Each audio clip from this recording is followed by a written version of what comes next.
Here comes Deaxz and Quix. Even Coming that at you you lit fast is with like, a podcast. Break it down. Get it in your ears now fast. Quix, Deaxz, cast, pods. Welcome back to Two in the Basement, a Dead by Daylight podcast. Now, I know I have been lost in the fog for a while, and I do apologise for the long time between podcasts. There's so much that's gone on, but I do have some guests lined up for the next few podcasts, so I shouldn't disappear again.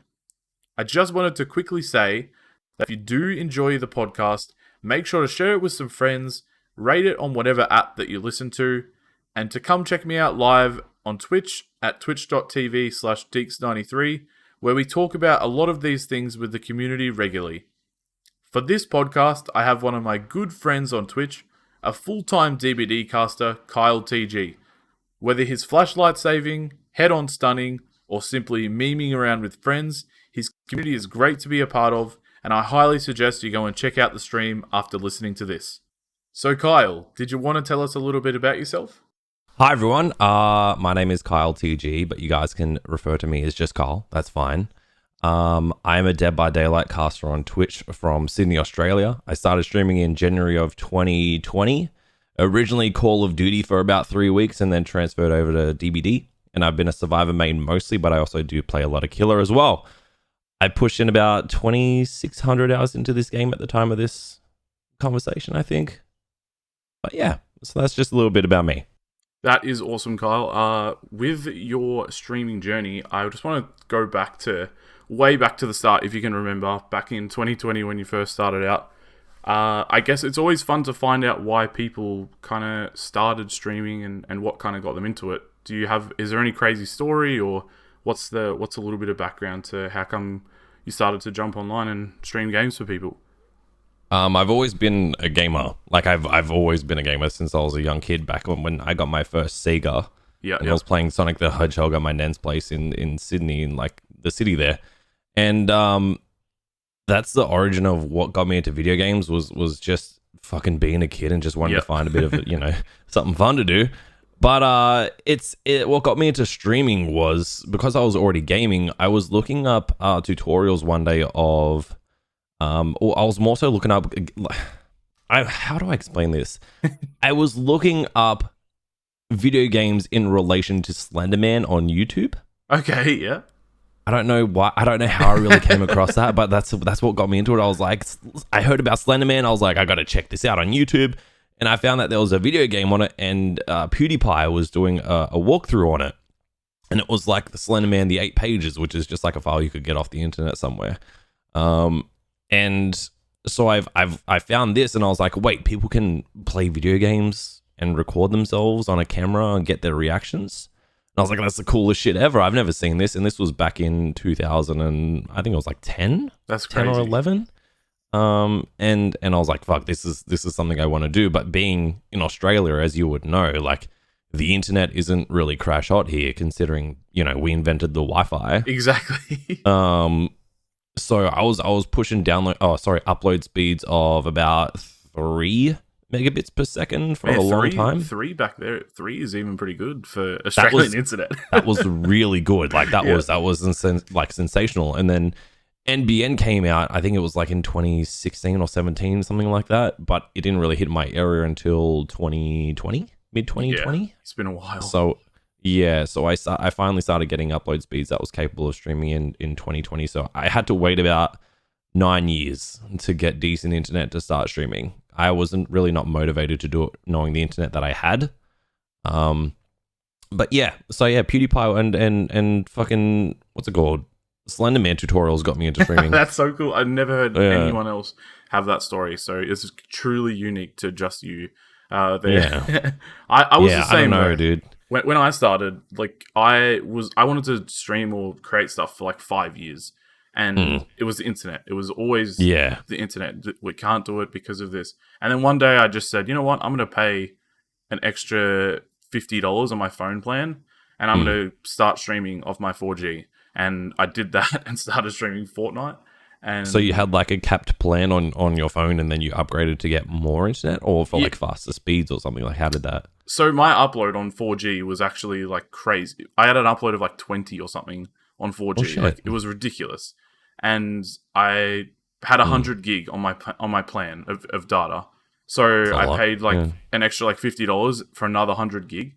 So I would have like 200 gig a month. And from streaming itself doesn't actually use a whole bunch of like internet when you're uploading, but playing games is usually the big hit. So I could do like an 8-hour stream. It would only use like 2 or 3 gig at a time. So I could stream a lot during a month. And even if my phone data ran out, I lived with my sister at the time, I would be like, hey, can I borrow your phone and hotspot and stream? Because one day I was just like, I'm sick of waiting for the internet to get better. I'm sick of almost having like an excuse to not do it, and just gonna do it because I want to try it. And I mean, it's I can't blame you, dude. Like, it's you get to the point where like you're so passionate about something, you'll do whatever it takes to make it come true. And exactly. That's just a step in itself. Like, as I said, I was on 3 megabits upload speeds, and then I got the date for my NBN to be installed at my old home, and I was like, awesome, I'm gonna get like better upload speeds. This is gonna be insane. I can't wait. And the internet guy came to my house, and he's like, where's the port? And I'm like, it's right there. He goes, okay, well, I need to find this cable because it's not really there. And I'm like, but it's there. He goes, okay, well, it's lodged into the floorboards, so he couldn't get the cable up. And I'm like, and I showed him, I'm like, this is how you get under my house. He's like, wait, I have to go under there? I was like, yeah. He's like, I'm not going under the house. Oh my gosh. So he made me take off my timber steps that was going to like a decking area. Yep. And he made me climb under there because he didn't want to do it. He wanted to rebook and come back at a later date with someone else to come and do my internet. And I'm like, no, we're doing this today. I was already 4 or 5 months into streaming, and I'm like, I need my better internet today. I'm not letting you leave and then waiting 2 months for someone to come back. No. You're like, mate, I've got a stream plan tonight that's just directly related to NBN. I need it. Exactly. Like, I was talking up like to the week prior. I'm like, I got my better internet coming. It's gonna be sick. I can bump up my kilobits on my video bit rate from 1,500 to 6,000. It's gonna be great. And he's like, oh, I'm not going under there. So I was like, you know what? I'll do it. Good on you. I'm not letting you leave. Bro, the gap was, I shit you not, the gap was about like 40 centimeters underneath the house, like 40 about centimeters, and I had to crawl through mud and shit. And you're not he's a small like, guy okay, either. Like, you're not a small guy. No. And he's got me crawling under this house in the mud, and then he's like, okay, and I pushed this cable through. He's like, yeah, that's the one. So, and I put like the cable through for him, and I've gone out of there, and I'm like, okay, it's all done. He goes, oh, so I don't want to install the cable just here. I want to install it on the other side of the hallway. So I had to crawl back under there and drill a hole for him, and then refeed the cable back up to him because he wanted to install it on the other side of the hallway. Did you leave a review or something for this person, or were you just like that done with it? It's the government, dude. It's NBN. I can't do anything. Like, I just got to do it. If I want internet, I got to do it. Like, I can't fight the government on that. Like, it's true. I mean, it goes back to what you said to me, though. Like, you're passionate about something, you're just going to do whatever it takes. And that is literally doing whatever it takes. Exactly. I come out covered in mud and dirt and shit, and there was like 400 redbacks under there. I shit you not. And I had to get like the Mortine. This isn't an ad, by the way. This is not an advertisement for Mortine. But I had to get the Mortine under there and spray them all because I didn't want to get killed by poisonous redbacks. You would have been using Mortine after deodorant, just like spraying it all over you. I did. I covered myself. I was glowing. It was glowing. There was no way they were getting their fangs into me. Like, there was no chance. Well, that's awesome. Yes, that you were able to that's been obviously NBN is just kind of standard now, and I've even have proper fiber at my house that's like directly linked straight to my house, like just like the NBN and everything. So, have you got fiber to the premises? Yeah, I've got a private system called Opticom. So in new estates, they install it's through the NBN, but it's like a privately done thing, and it's all of the stuff is done straight to the house. So I have upload of 50 or something, and then download of 100. So I think I can get 40, was it 20 or 40, and I've got like the one that hooks up to like the old Foxtel cable. I mean, it's more than we need, but it's nice to just be able to have that extra bit of fluctuation. I can stream, I can download a game, I can watch something at the same time. Like, I can do so much. Someone can be watching Netflix in the house and no frames drop, or, you know, there's no interference or anything, which is really, really, really cool. You said you started out on COD, so I was always a COD kid as well. Was there a reason like you started with COD for like the early couple of weeks and then switched to Dead by Daylight, or did you just find Dead by Daylight and someone was like, hey, play this game? It was, you know what, I'm gonna be completely honest, it was more so a tactical move. No, that's cool. I like it. I was all, it's hard to explain. So I was always a bit of a Call of Duty player. I played like a majority of like the mainstream games that were coming out whenever they came out. And I was heavily into like Call of Duty. I can't remember which one was it. I think it was, oh dear Lord, the one before Cold War, like the actual legit one. I can't remember which one it was. But anyway, I was playing that one, and I was like, I'm playing this. I'm playing with my friends. I may as well just stream it. I'll see how my internet handles up, and if it's good, it's good. If it's not, I'll just deal with what I can. And I was super into that at the time, and it was you know, a good game. And then I started doing a bit of research, and I was like, I'm averaging like 2 viewers. One of them was like my wife, and you know, like that, like it wasn't much. And I was like, I need to find something else, because in Call of Duty, it's a saturated market because there's so many people streaming this game.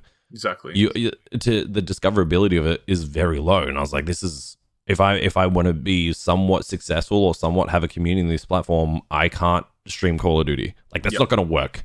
And that's a harsh reality that a lot of people are too scared to face. Like the fact of streaming in a populated game and then they question, why is there no growth? Because there's 60,000 other people that are streaming this game, and you're way at the bottom of the list with, you know, your 4 viewers. Like, and so I done a bit of research, and I was playing a little bit of this game at the time anyway.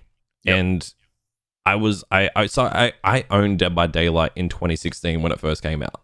Because I never played it. But I just I have an achievement from the game from when I logged in and played it. But this was when I first got my PC, so I was strictly into console gaming my whole life.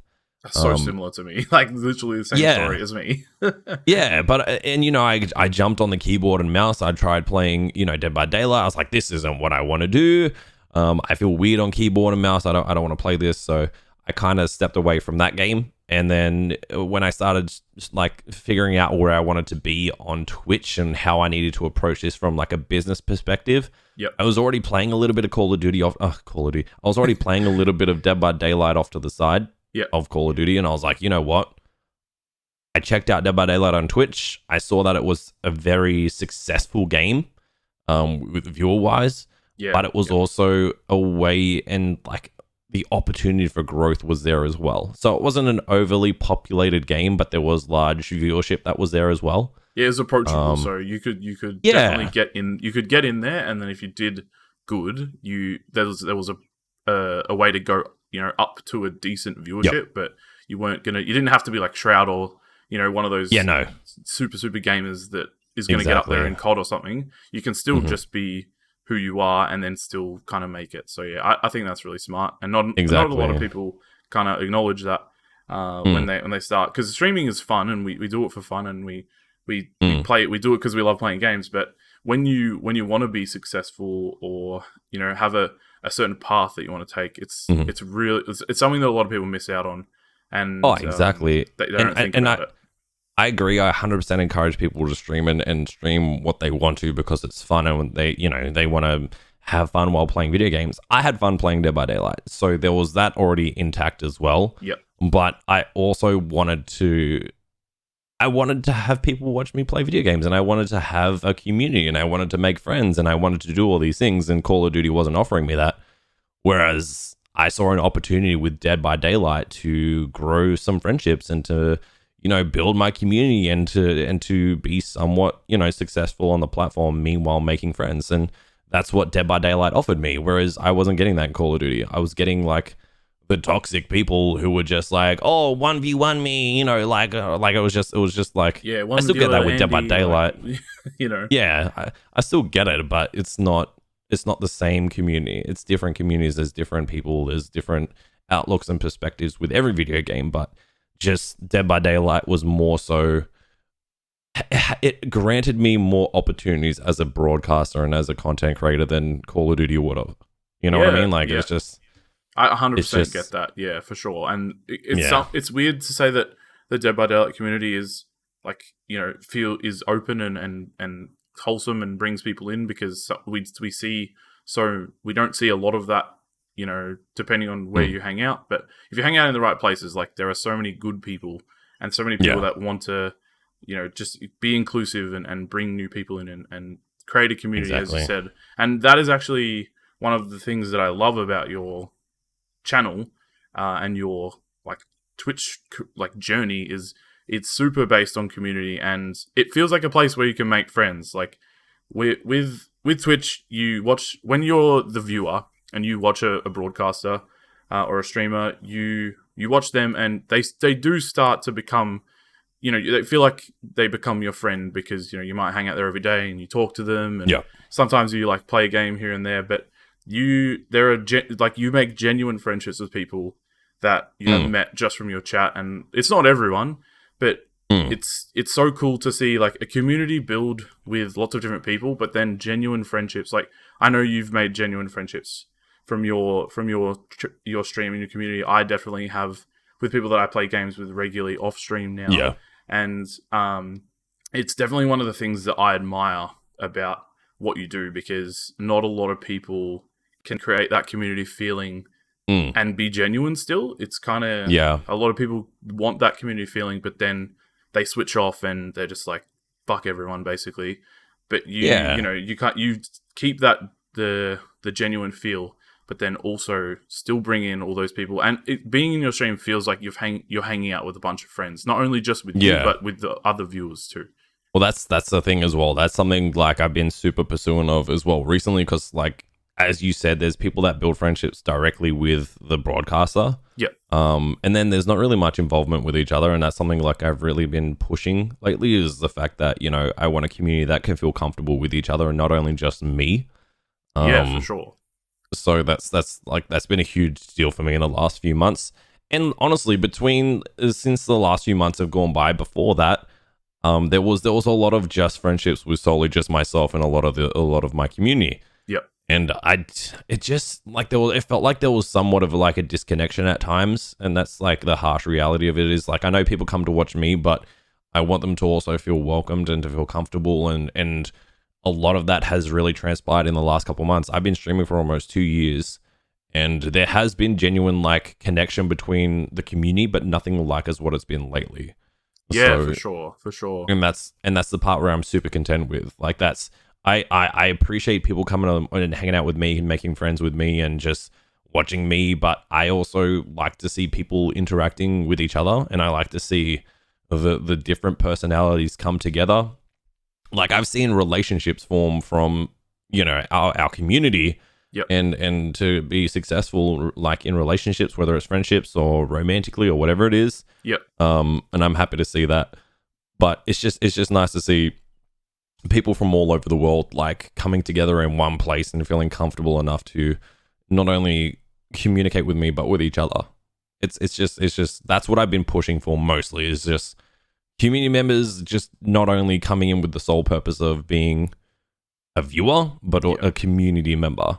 Yeah, you know what I mean? Like, there's a difference between being a viewer and being a community member, in my opinion. Yeah, I 100% agree with that. And I think that for the fact that you've pushed your Ark server, and, like, you were doing some Minecraft server stuff as well, and, like, you give people a platform out of Twitch to also hang out, and also, like, obviously Discord is the big thing, and it's really great for people to, you know, meet up and talk and just share their lives, or organize to play games, or organize events, things like that. And definitely the longer you go and the more you grow, like, the Discord becomes important with, you know, not only just giving your people information, but also just extending that community feel. Space, And I just admire it a lot because it's something that I look to do the same. I look to do the same kind of thing and create that kind of the safe space in that area where people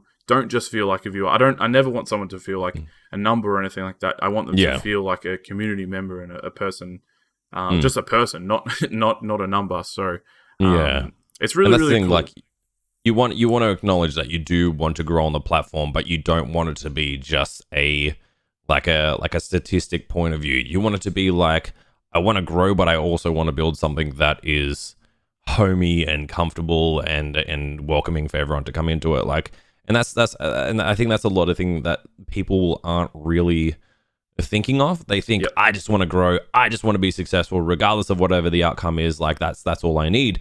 And I get that can work for a lot of people, but it's just, like, what do you get at the end of the day? You finish up your stream and then what? You go and make yourself like, a microwave pizza and then you just sit there. Like, I don't want that. That's not what I want. I want a place where people can hang out in, make friendships, go play Dead by Daylight together, that sort of thing. Like, and originally, like, a lot of people will think that's the process. Like, how do I grow? How do I be successful?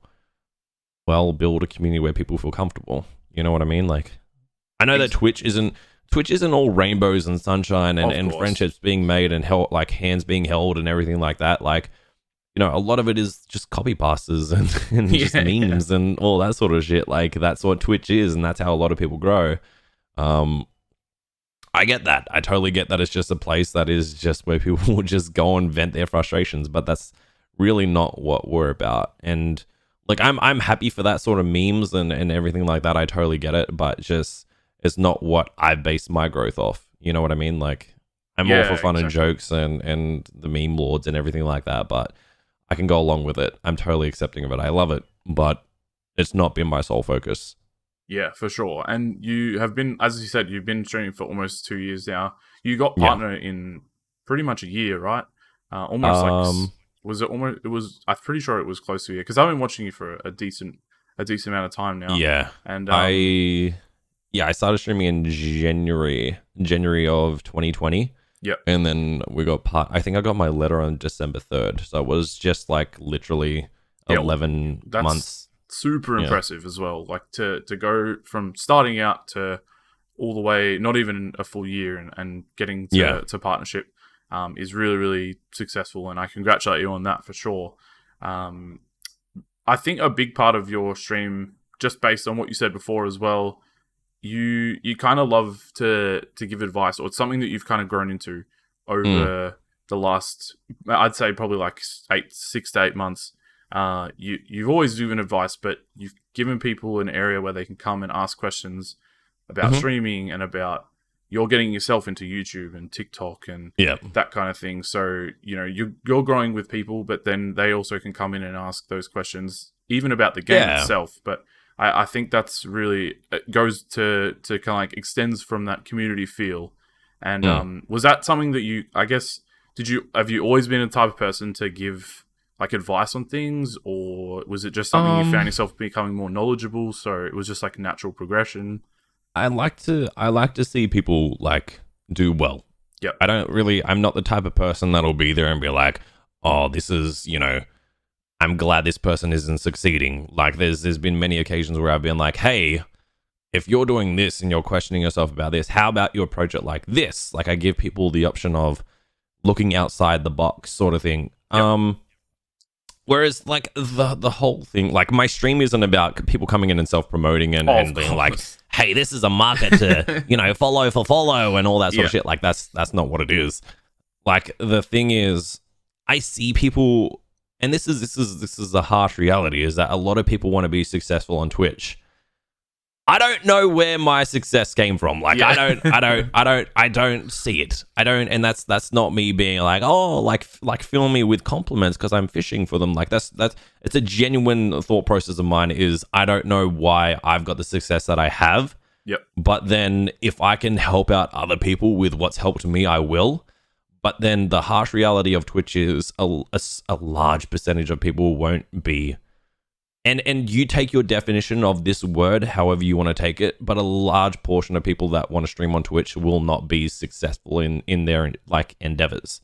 And that's a harsh reality, dude, because like it's such a flooded market right now, and now it's more popular than ever. Like you got to realize there's so many people doing the same thing as you, and this goes back to our conversation about people streaming Call of Duty. Yeah, exactly. Like if you start streaming Call of Duty and you don't have any sort of prior like success on any other platform, whether it's TikTok, YouTube, Instagram, Facebook, you're not bringing an audience Hollywood over, like, or something. You know, you're not like actor or something like that. You know, bringing people.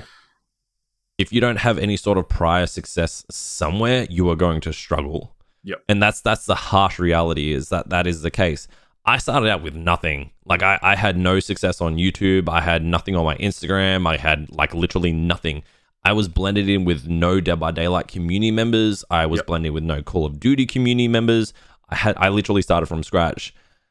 But my ability to do a lot of research on Twitch and on the platform, and the ability to make friends and approach this not as a business, but as like a how do I put this, as like me getting myself involved with the right communities and really not approaching it in the way of, oh look, I can raid this person, they might raid me back sort of mentality, is how I think my success has come through. So I made a lot of good friends with a lot of broadcasters and a lot of community members that have found my streams originally.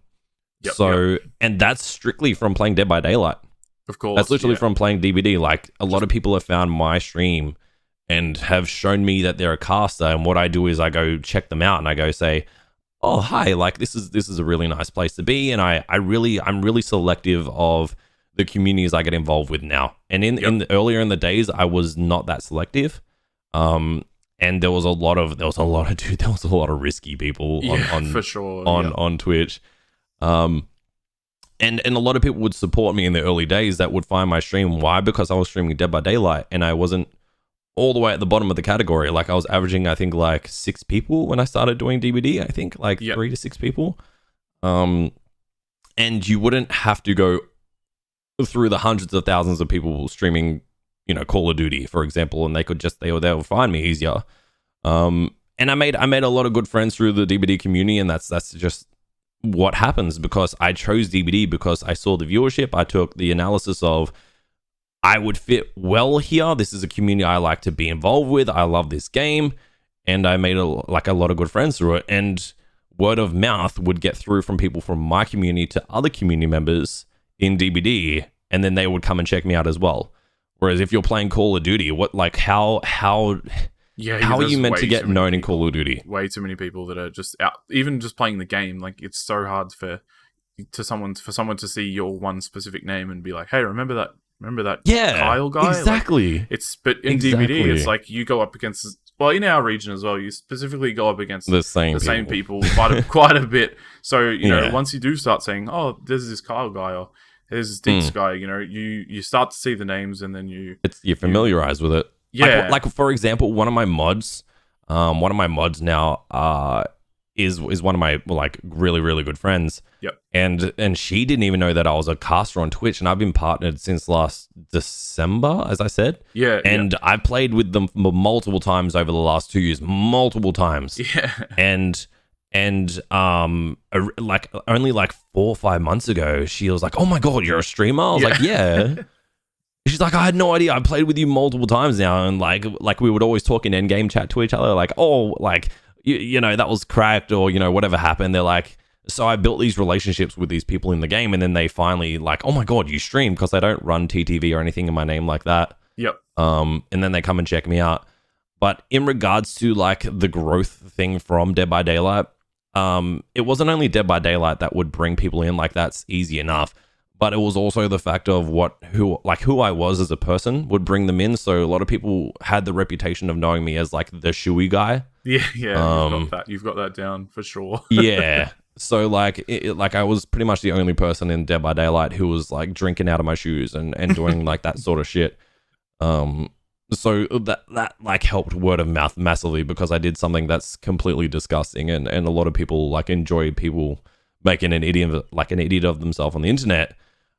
To anyone that's watching that doesn't know what a shoey is, it's because they might not be from Australia. We have a lot of people that watch that are international. So it's basically when you crack a beer into a shoe and you drink it out of a shoe. It's exactly what it sounds like. Any sort of liquid. Like I've done a few things. Like I've done milk. I've done water. Like water. Like I would rather drink beer out of my shoe than drink water out of my shoe. I don't know why, but water out of the shoe seems more disgusting than a beer. It just seems like a waste to drink water out of a shoe. Like what? If you're gonna drink something out of a shoe, it may as well be a beer. Yeah. So like that also helped my stream out massively. For sure, you had a thing. Like you had a thing. Yeah, and that's what a lot of people say. Like you grab a niche thing. or niche. A niche. Yeah, you had your niche, and people knew you for that, and then you backed it up with actual not actual content, but you backed it up with like gaming content. But then you also had the personality something on the stuff side there as well. So that's a lot of the thing that people look over, isn't it? Where they just think, okay, well, I just put the game on, and the millions of dollars comes flowing in. That's not the case. Like and in regards to the conversation earlier about thinking about tactically wise with blending with community members, that's what brought people to my channel. Yeah, like that's something I did that made people hear about me and then would choose to raid me, and that's how I found them. Was they're like, oh, is this the dude who does shoeies? Like, is this what goes on here? Like, and that's the thing. Like, I don't raid people. The thing is, you didn't go into those relationships, and you didn't try and make those friendships with the intent the basis of or the intent. Getting something from it. Exactly. And that's the hugely important thing, and that goes back to what I was saying about you being just a genuine person. Is that Twitch is you rub my back, I'll rub your back type of thing. But when you can just present yourself as a person, again, not being a number or whatever, you're just a person, and you're being friends with another person, and you have a genuine connection or a genuine friendship or a genuine gaming relationship or whatever it might be. And as you just said, it builds from that. Like I've had the same thing. People recognize me in game, and then they click on my profile, or they look up my name, and then they are like, hey, this person actually streams. That's cool. Yeah. That's cool. And then, or you go into someone else's community, and I've found people that I've talked to. I'm not going into their stream and be like, hi, my name's Deaxz, I'm a streamer as well. I play Dead by Daylight. But I just go in and enjoy their stream, and then maybe 2 months down the line, they go, oh, I didn't know that you streamed the game too. That's cool. And then they come to your stream, and then next thing you know, they're a regular part of your community as well. So it's finding that balance.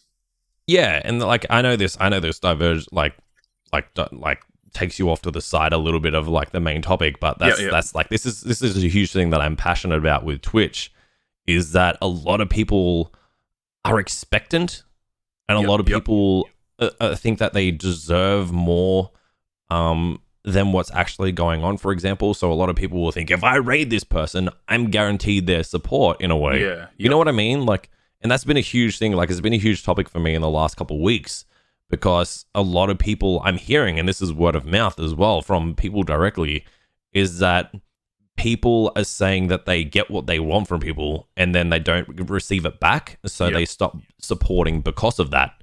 And I just think that's a really bad outlook to have, is being like, oh, I rated this person, but they haven't come and checked out my stream yet, so I'm not going to go in there anymore.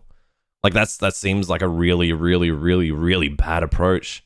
Like you are like, a lot of people feel like a large amount of entitlement and a large amount of I deserve this and I deserve that sort of mentality. And you can pull me up if I'm wrong, but like the like, and that's a harsh reality of Twitch, is a lot of people think, oh, I've supported you, therefore soon enough you will be supporting me. And then eventually, like 3 weeks later, if they don't get rated, for example, and this is a huge thing I've heard.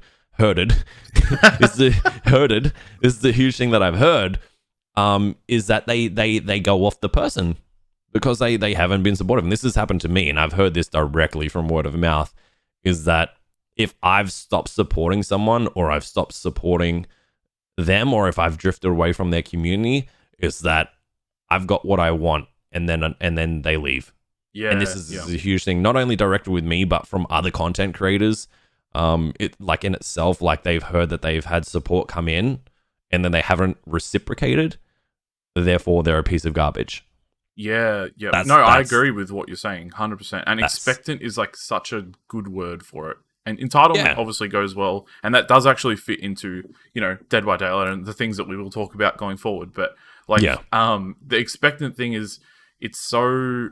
I love talking about Twitch, and even though this is Dead by Daylight podcast, we still always love to talk about people's journey on Twitch and streaming in general, and I really love it, dude. Helpful. It's one of my favorite topics, and I talk about it so much in my streams because a lot of people in my streams are content creators that want to grow, and that's why I'm there to help them out with growth and to talk through it. And again, it's not like a self promotion stream or anything like that. I've got a no self promo rule. Yeah, exactly. But if there's a genuine question about streaming, for example, I have a question about this and how do I approach that? I'm more than happy to help out.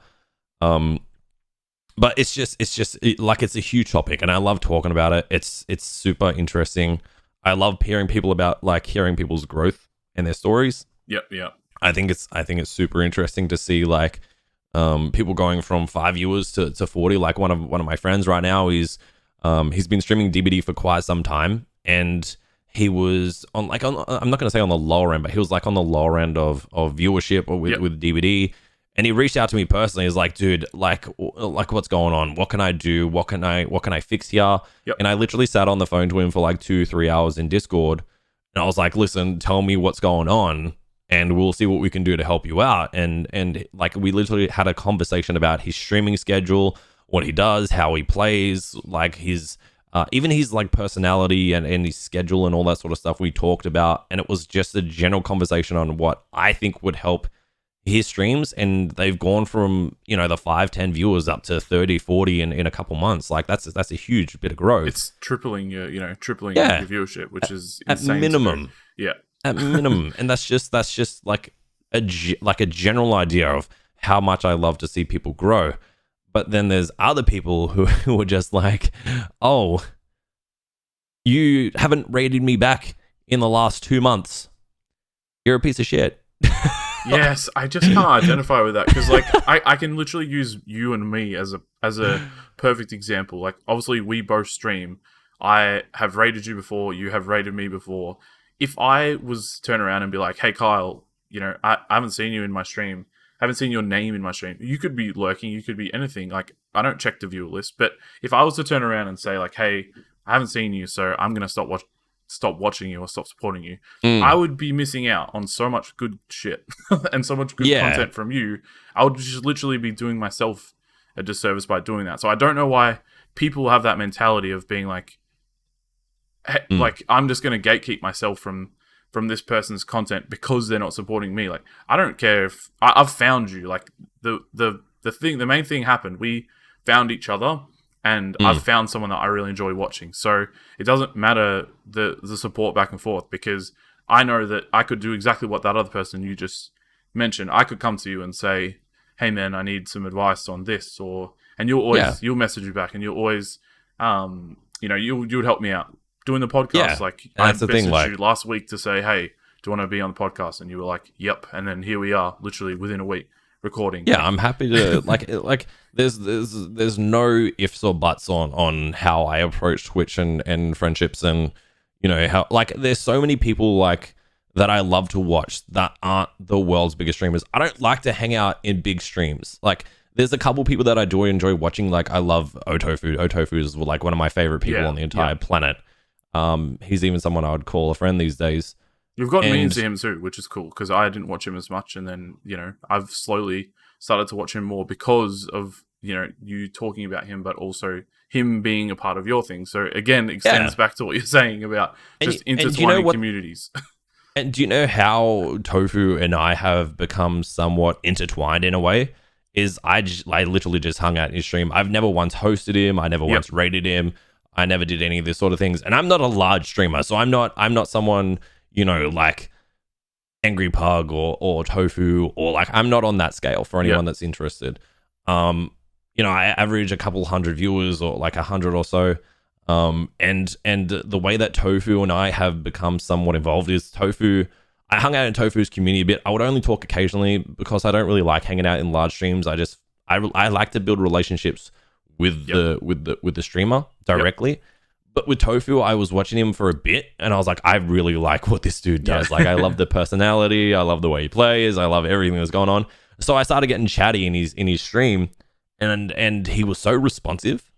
With a lot of his community members, and considering that, you know, his viewership is so large and he's got a huge supporter base, and you know, there's so many people running in there, but I've never seen, like, there's so many people that have large communities, and I'm one of these people that shouldn't judge too quickly, because I've always been the type of person to be like, oh, I don't like to hang out in thousands of viewers, because like you know, the chances of building that relationship, or, they won't respond, or exactly. And I like to talk to them, and I like to get to know them. But dude, Tofu is amazing at he's that. On it. And he's on it, isn't he? With responding, he's so good with it. He's like, his chat flies by, but he's so on top of it. And I was just like, fuck, dude. Like, I this is someone that I idolize. Like, this is crazy.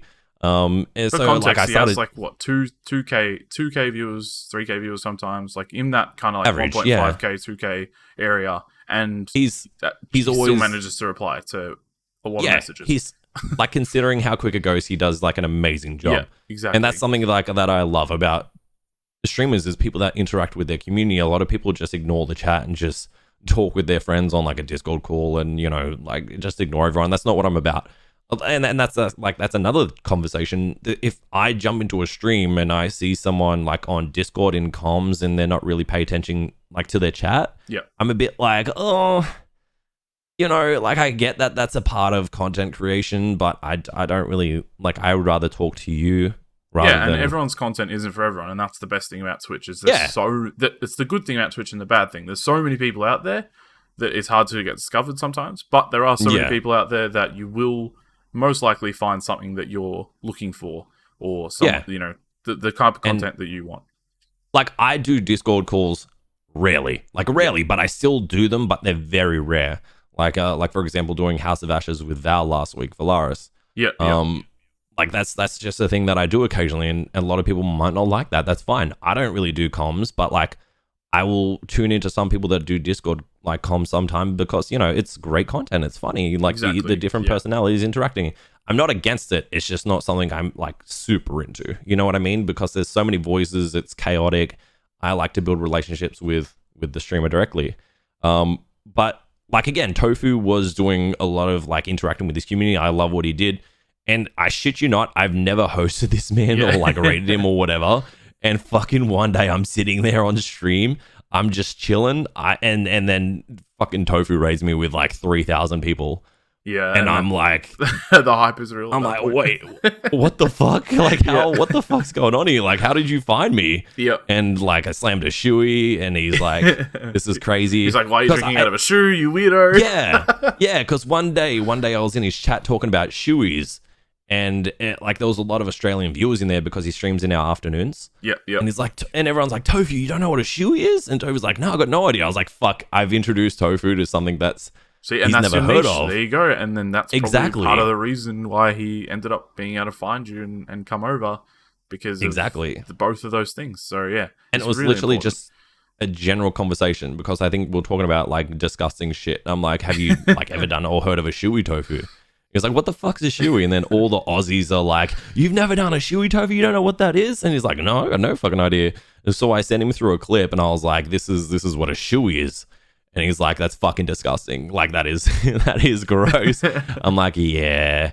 And then like a few weeks later, he raised me. I was like, dude, what the fuck, man? I was just like, it's crazy. Like, obviously I had my partner badge and everything like that. So he already knew that I was like somewhat a content creator. Yeah, of course, yeah. And then he's recognized my name, obviously, and he's gone, like, this is, and that's the thing, like, you don't have to raid people to become expectant of, you know, support. Like, you just have to be a normal person and make friendships. And that's the thing. I've never once promoted anything in his streams. I've never once pushed anything towards him.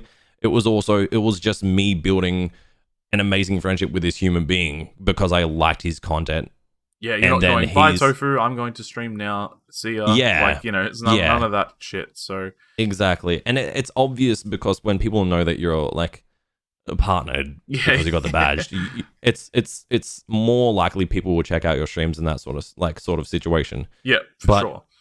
There's so many big DVD streamers or big streamers in general. I'm not interested in hanging out in too much because it's not for me. Just like a lot of people. A lot of people are like anti this person, anti that person.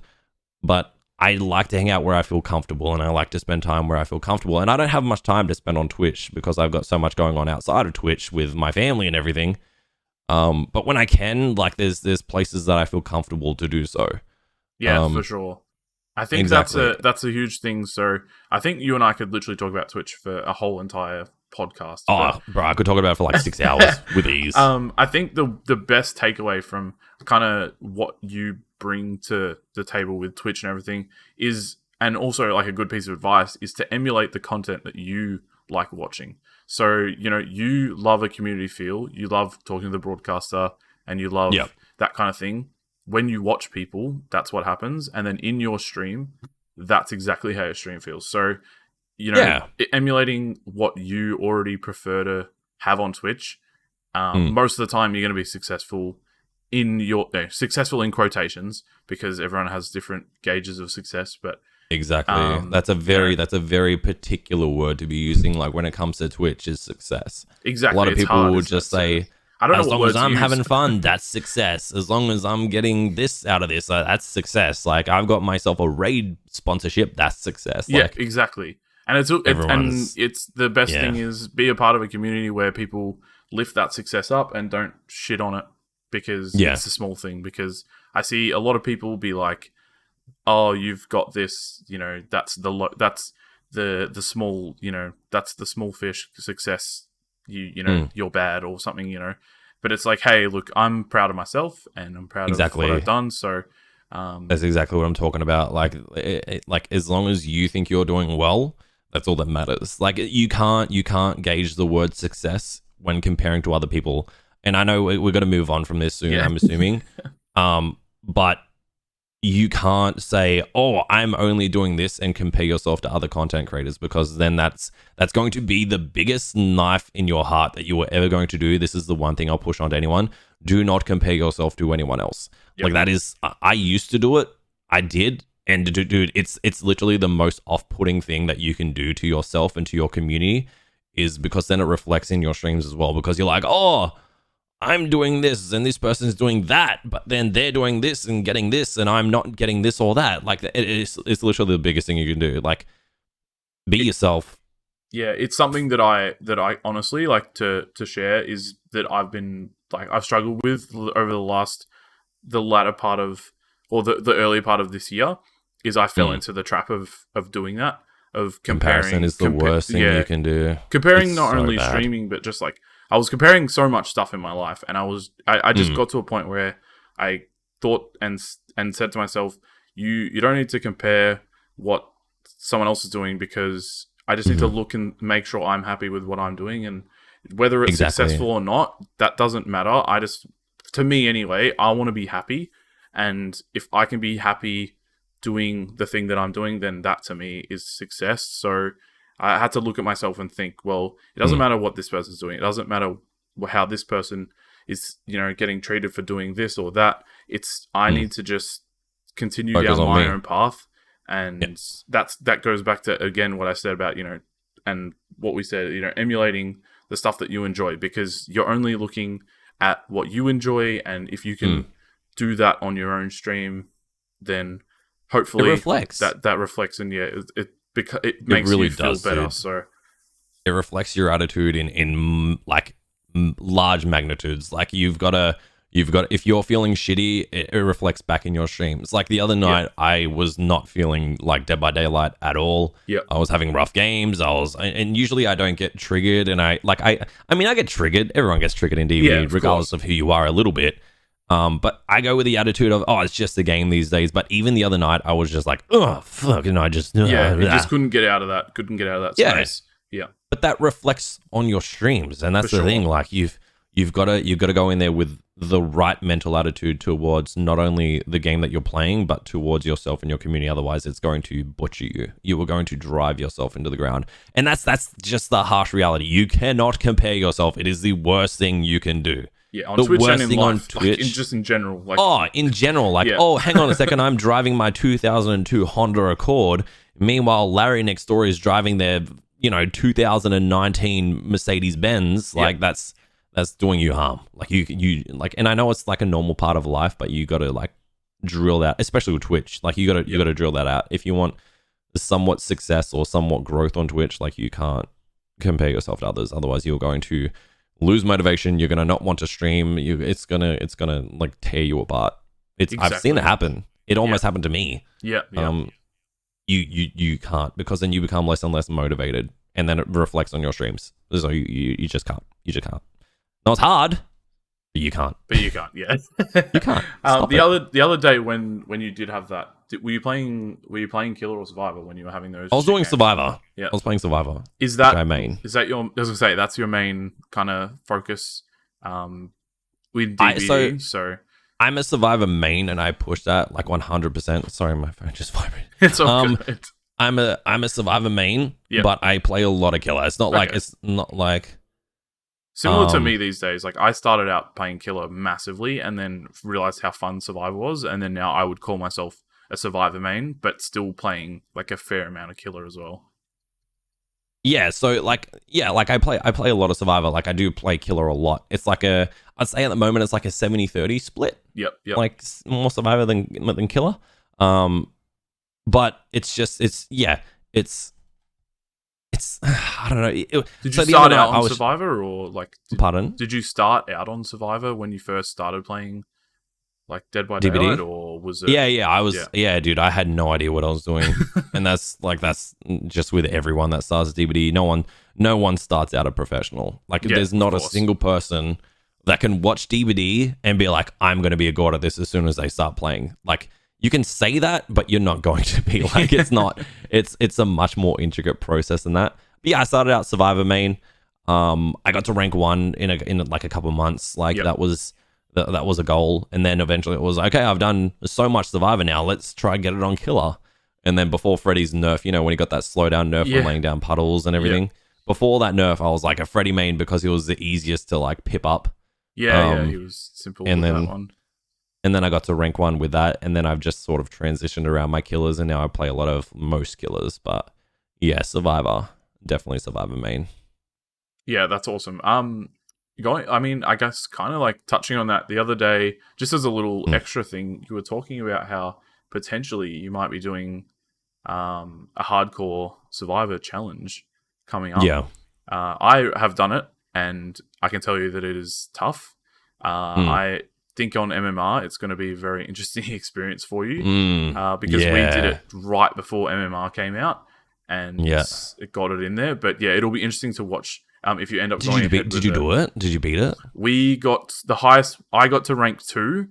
And then I think the highest as a team, we got rank 2, 3, because we did it as a Swift Hardcore Survivor Challenge. So right. So just like Oxdowsy and Aaron and exactly that. JRM. We ended up getting higher than they did, which we were pretty impressed by, even though, different regions, different people. But I think rank 2 was the highest, and then we had like rank 3, 3, and 4. So we were still really impressed, but it was so tough when we got to those red ranks. When people wanted to kill, you know what it's like in Dead by Daylight. When people want to kill you, they're going to kill you. They're going to do what they can, yeah. And it sounds weird to say, but like if they want you dead, you're dead. Like you can't do anything. That's what worries me. That's what seriously worries me, because I'm looking at doing it solo. Yep. I'm worried that, I'll get a proxy camping bubba, or like a Billy that doesn't want to stray too far, and then I'm going to have to, somewhat. It's like out of my hands. Like I can't loop someone for 5 gens. Like eventually they might catch me.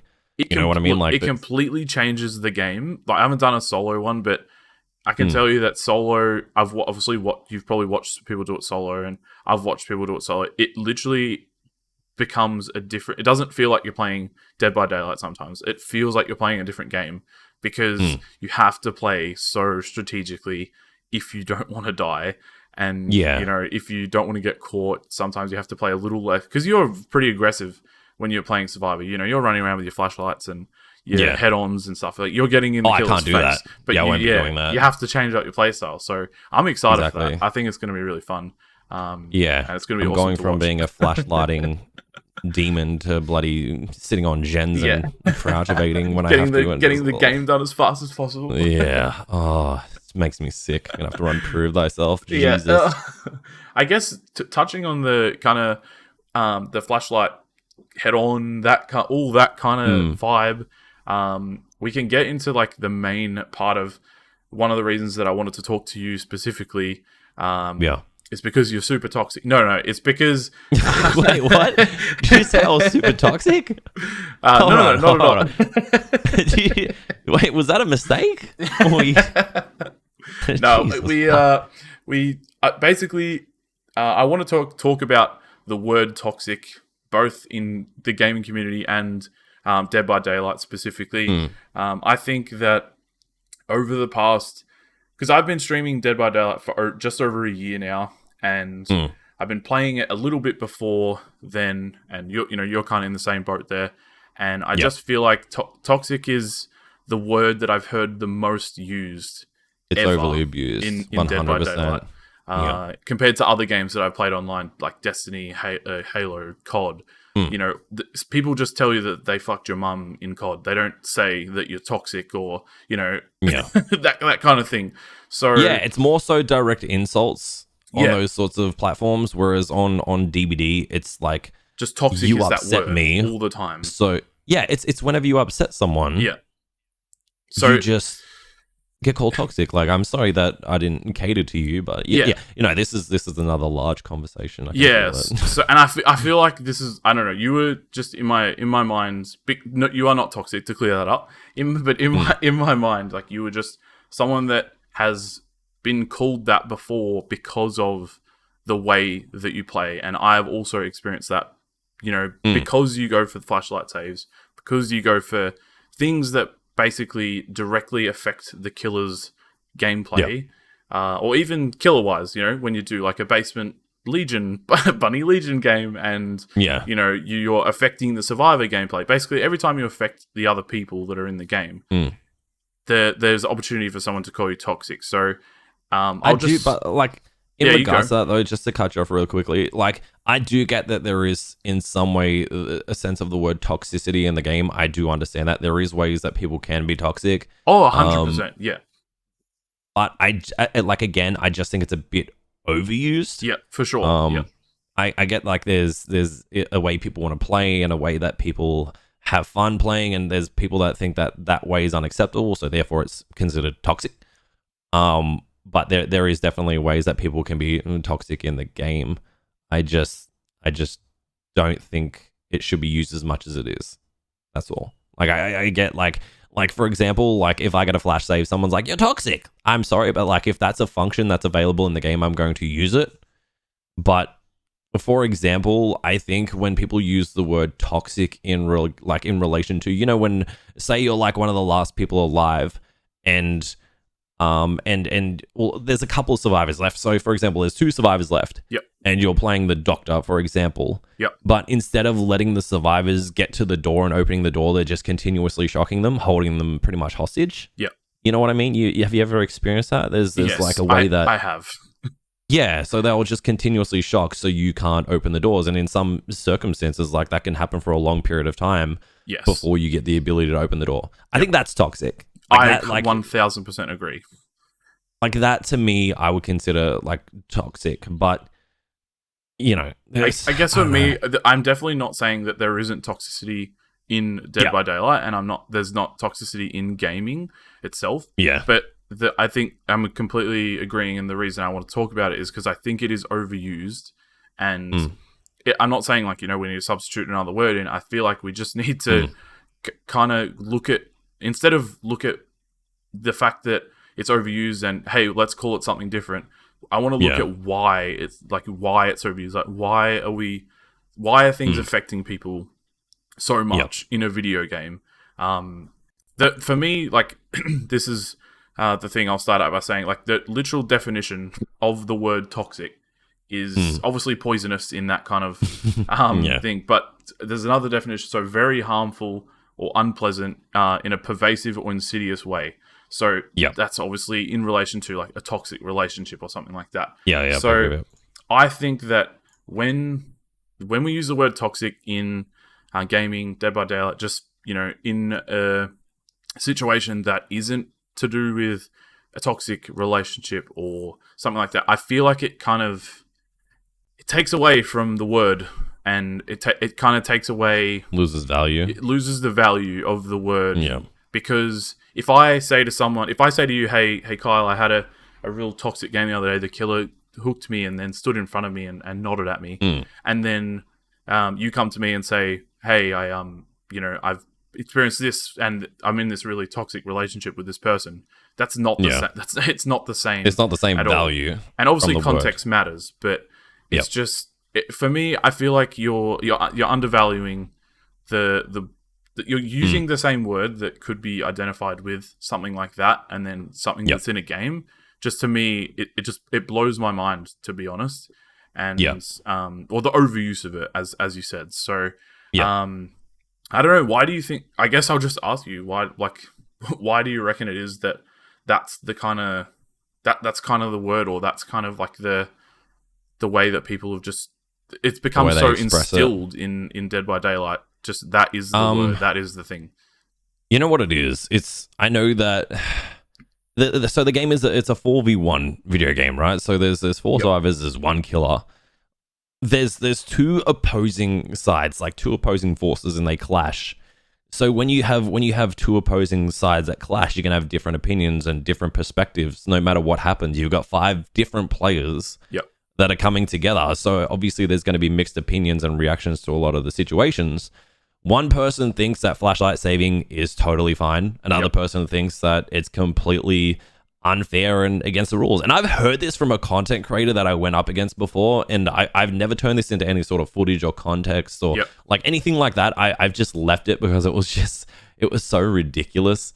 Someone was like saying that they should get rid of flashlight saves because you can't stop the animation of picking up a survivor. I was like, wait, what? Yeah.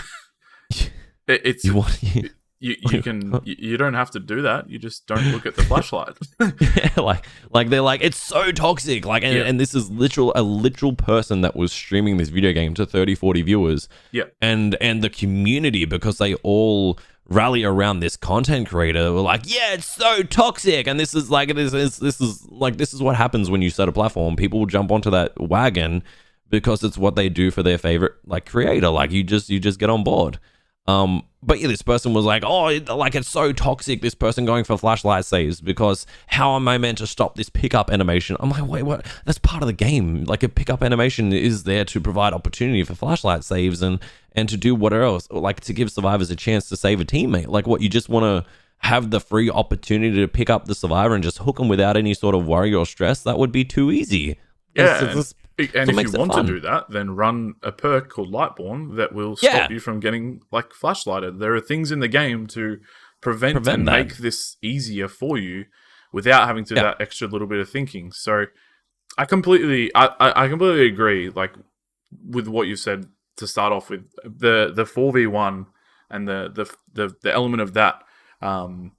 Another thing, obviously, that goes into that is the bullying side of, people always say bullying in DBD as well, and you get that with 4v1 when there are more people than you.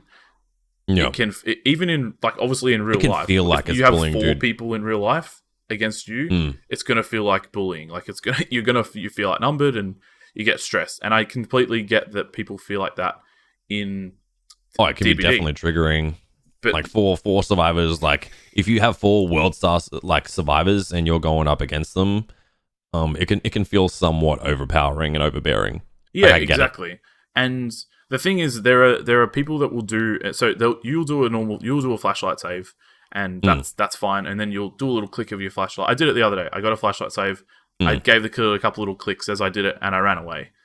And that's fine. You're hyped. It's a bit of hype, dude. Like, exactly. Look, it's something to celebrate. Just like if like a huntress or whatever gets like a massive snipe from across the map and then they walk over to you and nod. Yeah, it's the same thing. Like, or they give a little spin. They do a little spin around or something. Like they're just excited about what they've done. And it doesn't. Celebration. You're allowed to celebrate your successes at the expense of someone else's. Exactly, because you're not trying to harm that person like personally, or like I'm not going out of my way to be like, I hope that person is having a worse day now because of what I did in the game. No, hell no. Yeah. But the thing is, I know that there are people in the game that do have that mentality. Yes. I obviously can't say for sure that they do, but there are people that come across that way where they abandon doing all generators because they're like, they have a killer that they know can't catch them, that they know can't do things, and they do, like, you know, stand around them all clicking flashlights, different areas, head-oning over and over again, just, you know, really, really going out of their way to make that person's gameplay unpleasant.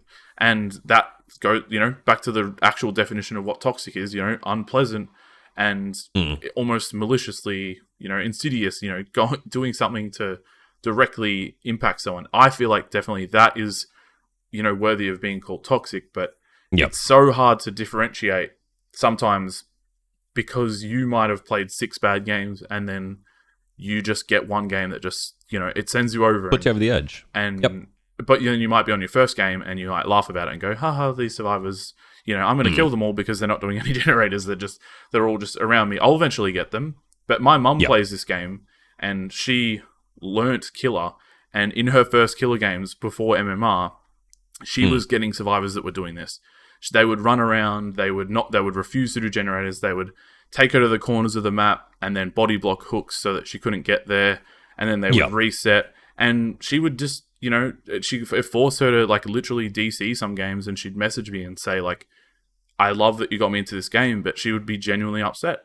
And you know, people laugh and say, like, oh, this person's just getting upset over a video game. But when that's your outlet of fun, or that's your outlet for the day, it's hard to see. It's a very tricky line to trade with that one. Like, that's a lot of people, and this is a huge, like, this is a huge topic that's going on with DVD at the moment.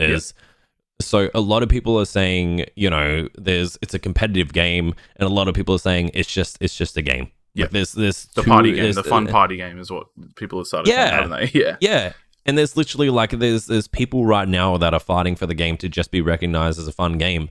But then you also do have somewhat of a competitive scene. There's a competitive scene with DBD. For sure. And I know that a lot of the game relies on, like, luck with spawns of pallets and all the stuff. Like, you know, it's you know, the RNG sometimes isn't in people's favor. Like, it's just a thing. Like, but that's a huge debate about DBD right now, is whether it should be considered a competitive game or it should be considered just a fun, chill, relaxing game.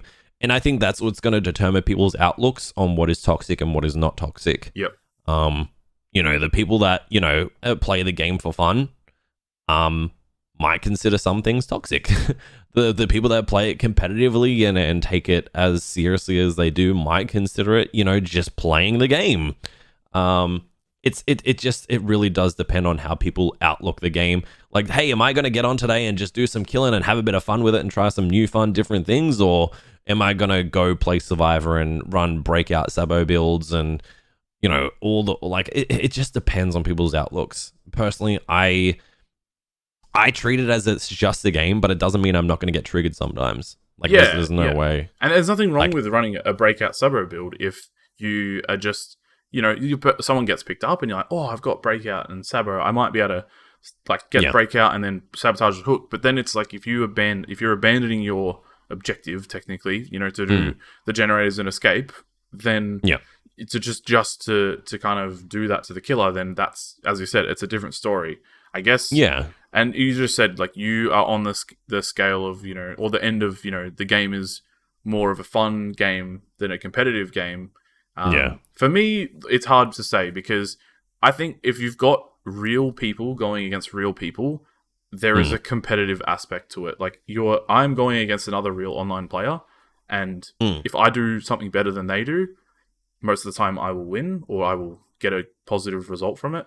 If they do something better than me, most of the time they'll get a positive result from it too. So in that aspect, I find it competitive, but that's just because of how I've always been, even with sport, things like that. Like, you know, it's a competitive nature. Playing friendly sport games, I want to get better. That's the thing. I always want to learn and I always want to get better. So I agree. Like, I don't like I look at the game in a competitive way, but I also look at it in like it's somewhat just a game. You know what I mean? Like I want to be better at this game. I want to do better. I want to be like exceptional. I want to do all the things. Like I totally get it. Otherwise, if I just sat there and, you know, sat in the same spot, I don't see any of growth. You know what I mean? Like for sure. People, and this is what I've even said this to some content creators because they're scared to stream DVD because they're not good at the game. I'm like, yeah, but the problem is people like to see growth. They like to see you go from being a, you know, that potato survivor to, you know, the god looper that you are. You know what I mean? Like people like to watch that sort of thing. And there's competitive aspects to that as well. Like the better you are, people might tune in to watch you because based on your skill. Yeah, but exactly. I just think sometimes people look at it in more of a gentle way than it needs to be looked at. Yep. I do think that it is somewhat a competitive game, and I think there's definitely scenarios for there to be, you know, comps in it. Yeah, but for sure. Also like this, like because the maps spawn so randomly, sometimes you can never get the same result.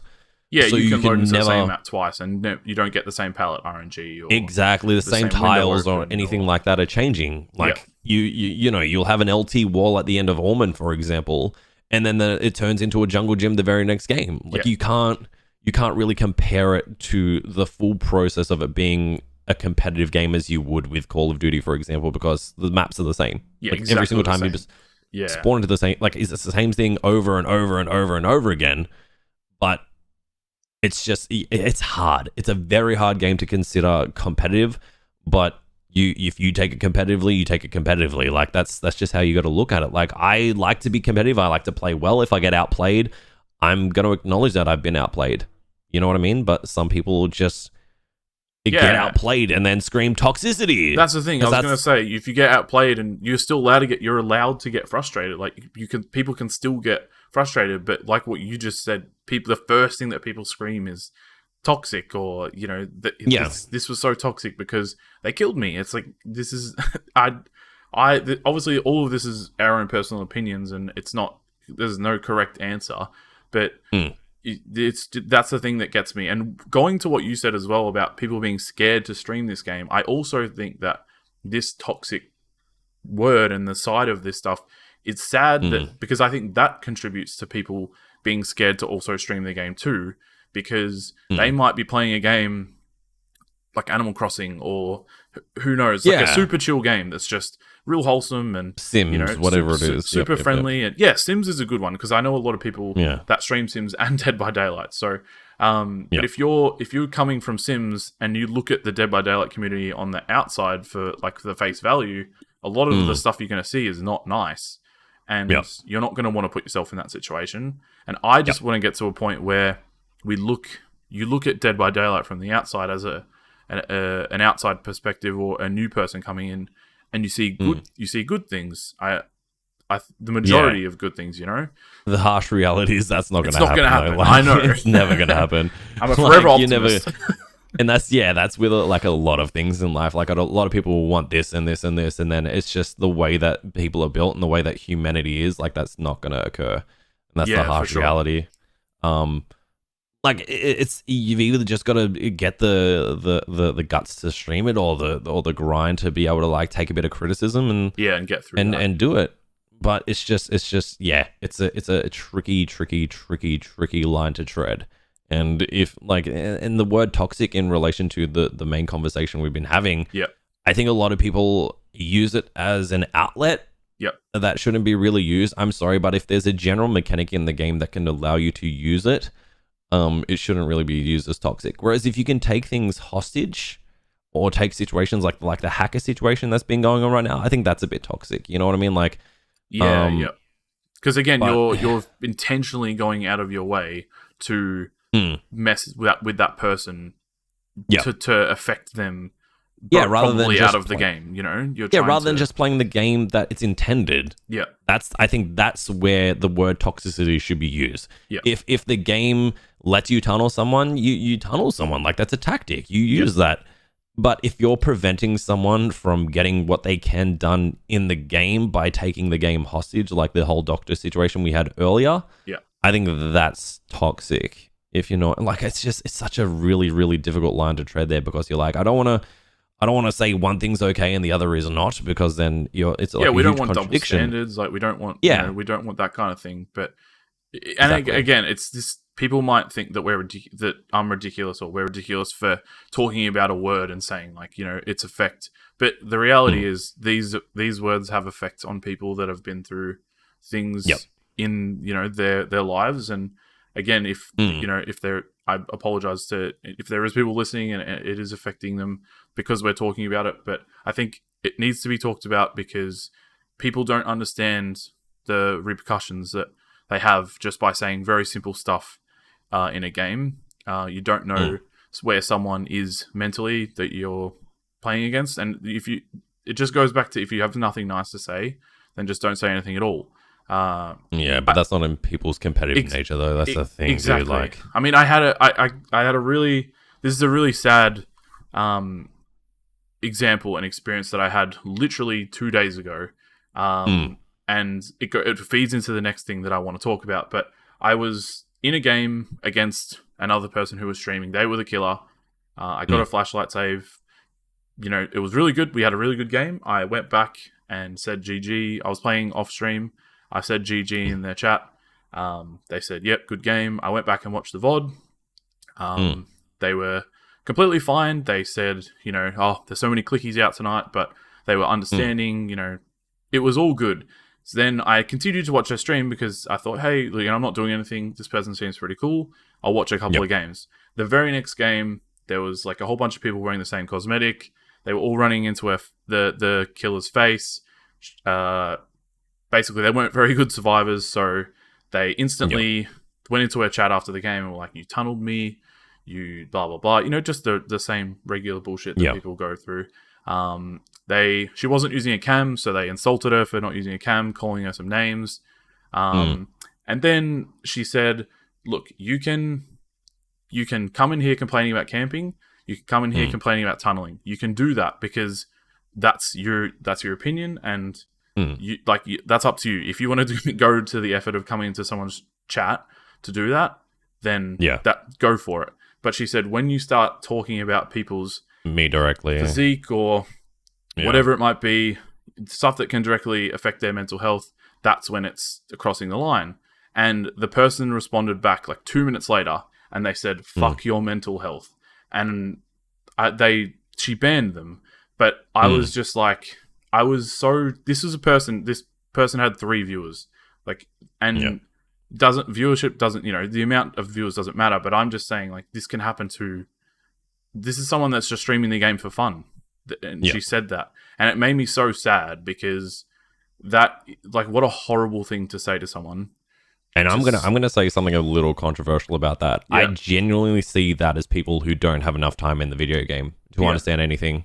Yeah, like that's it's usually the people with lesser hours or lesser of an understanding of what's going on that will like newer literally survivors, like chop someone down or insult someone. Like it's literally the people with like 300 hours that think they know everything about the game inside and out. They're the world's best survivor or the world's best killer, and then they use like literal insults to hurt someone's feelings based on a video game. Like I'm sorry, what? Like how can you go to that extent over a video game? I think that like people are getting like a reality check between knowing what is real and what's not, because like to insult someone like that over a fucking video game, like Jesus Christ, like exactly. How childish do you have to be? It was so like for me, just seeing like fuck your mental health was just such a it kind of like threw me a lot because I've never seen someone just be so brazen in a Twitch chat and just say something so fucked up and just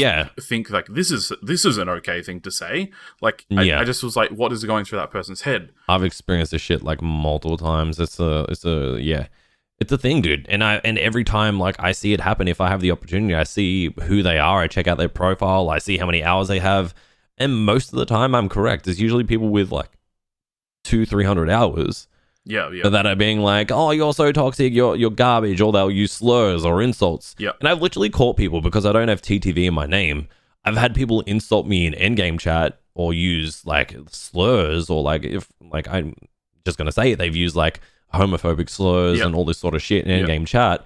And then it's like, oh, well, if you think I did this wrong, or if you think I did this little amount, let's go back and watch the VOD then. Exactly. And see what I did. And then they say, like, they don't say anything because they then realize that I'm a caster. Yep. Yeah. Yeah. And they're like, oh.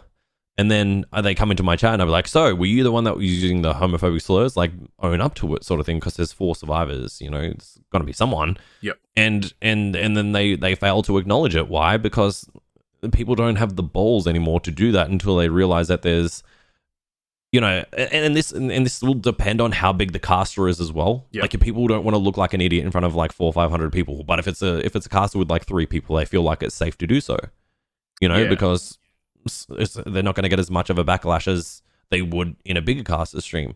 And I'm not a big, like, you know, I'm not a big streamer or anything, but like I just happened to be in there when that happened, and you know, I still have, you know, a platform where I can share, you know, podcasts and Twitch and all of that. Like, I still have where I can share my experiences, and I said something in chat, but honestly, that the streamer, they handled themselves so well, they didn't like say anything like terrible back. But the reason I bring that up is because I feel like the toxicity extends from the game into the real world now. It extends out into Twitter, into like personal attacks on people, and is, you know, I feel like the game is being taken too seriously. Like you said, you know, it gets to a point where people feel like they're living this game. And is there, I guess, for people that have a bigger community like yourself, or even someone like, you know, like a Tofu, or, you know, with those bigger communities, like, is there, I don't want to say that a responsibility, because I don't want to, it's not someone's job to make sure that people aren't toxic or something like that, but is there some sort of, I guess, well, yeah, the only word I can think of is responsibility, but is there something that bigger content creators can do to kind of show that side of thing is not, that's not okay. It's not okay, and it's not. And there's people that probably already do it, but there's people that build their brand on this kind of toxicity as well. So it's hard to it's hard to, you know, kind of to meet that middle ground. Yeah, no, that's actually like a very good like question or like query that you have, because there's a few people right now that are taking steps to fight that. Like, I'm not sure if you probably would, but you know, Spook and Jukes. Yep.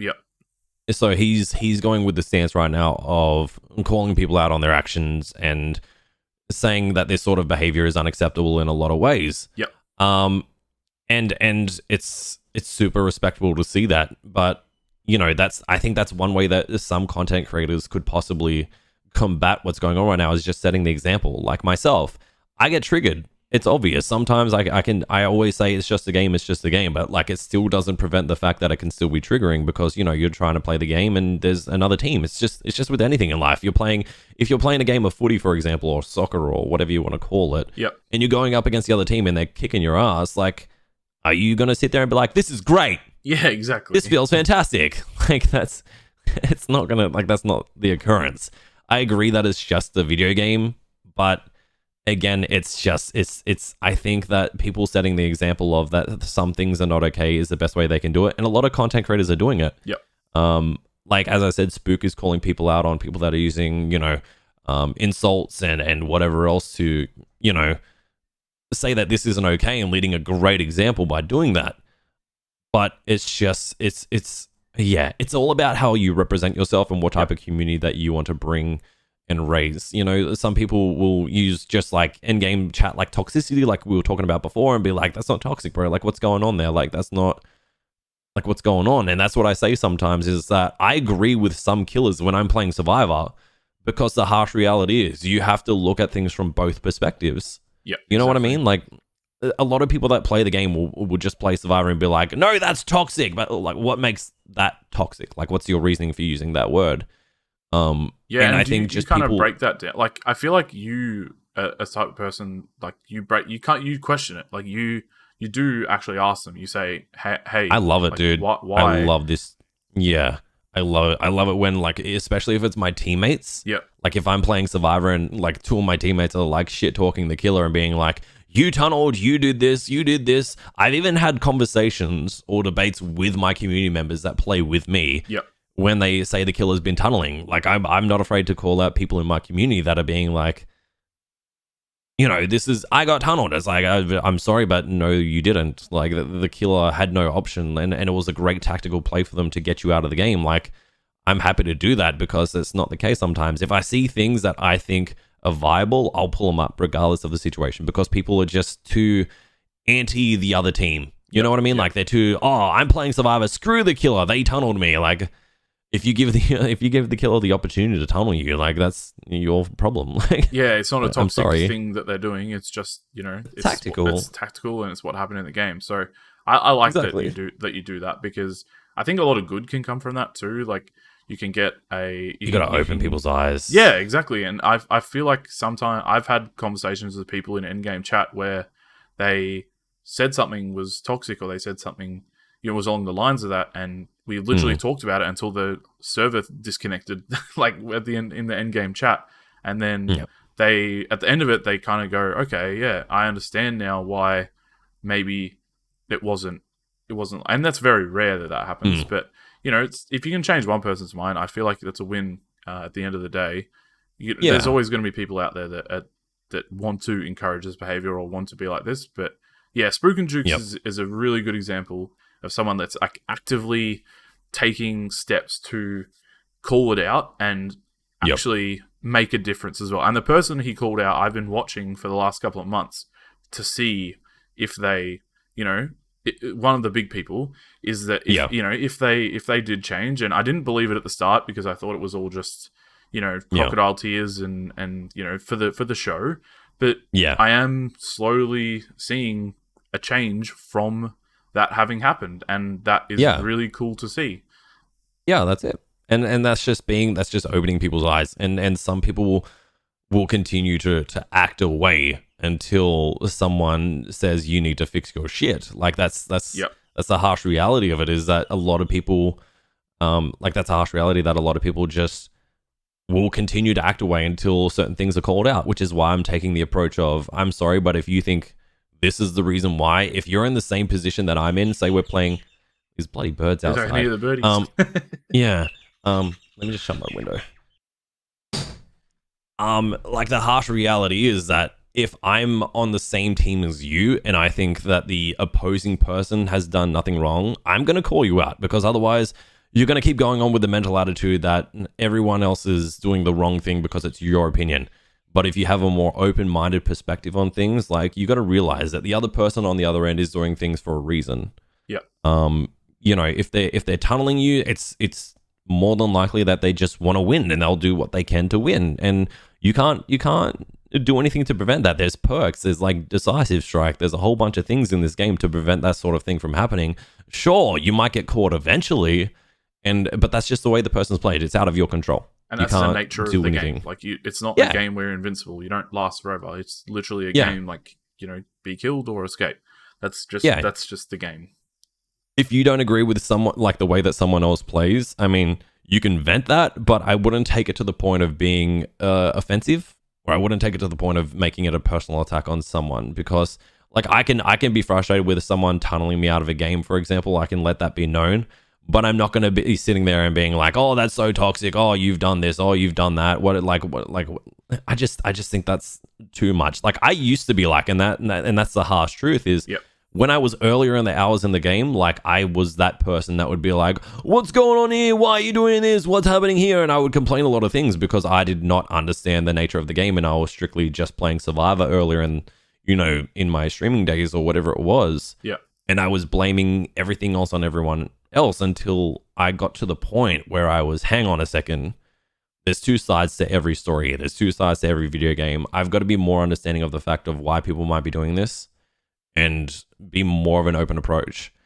So I was that person that was in the 300-400 hour mark that'd be like, what the fuck? I was never perfect. Like, that's bullshit. That's absolute bullshit. I used to complain about the game a lot. I made like a lot of complaints. Until I realized after a few more hours and a few more bits of understanding how things would work and approaches and all that sort of stuff, like that's when I was a bit more open-minded about things. And that's what I use my platform now, is to be like, a lot of people will question in my community, be like, why is the killer doing this? Why are the survivors doing this? And I'll be like, it's not toxic. It's just part of the game. And I'll inform them of why these people might be making these choices as best as I can. And I'll, make them aware of what's going on. But it's just, it's where content creators need to step up a little bit and notify what is or is not wrong. And I agree. Like, and that's the thing. People will not understand this game until they either get a large amount of hours. And if you're not like a full-time content creator with DVD, it's hard to get that experience in. It's hard to get that growth of how should I look at this game.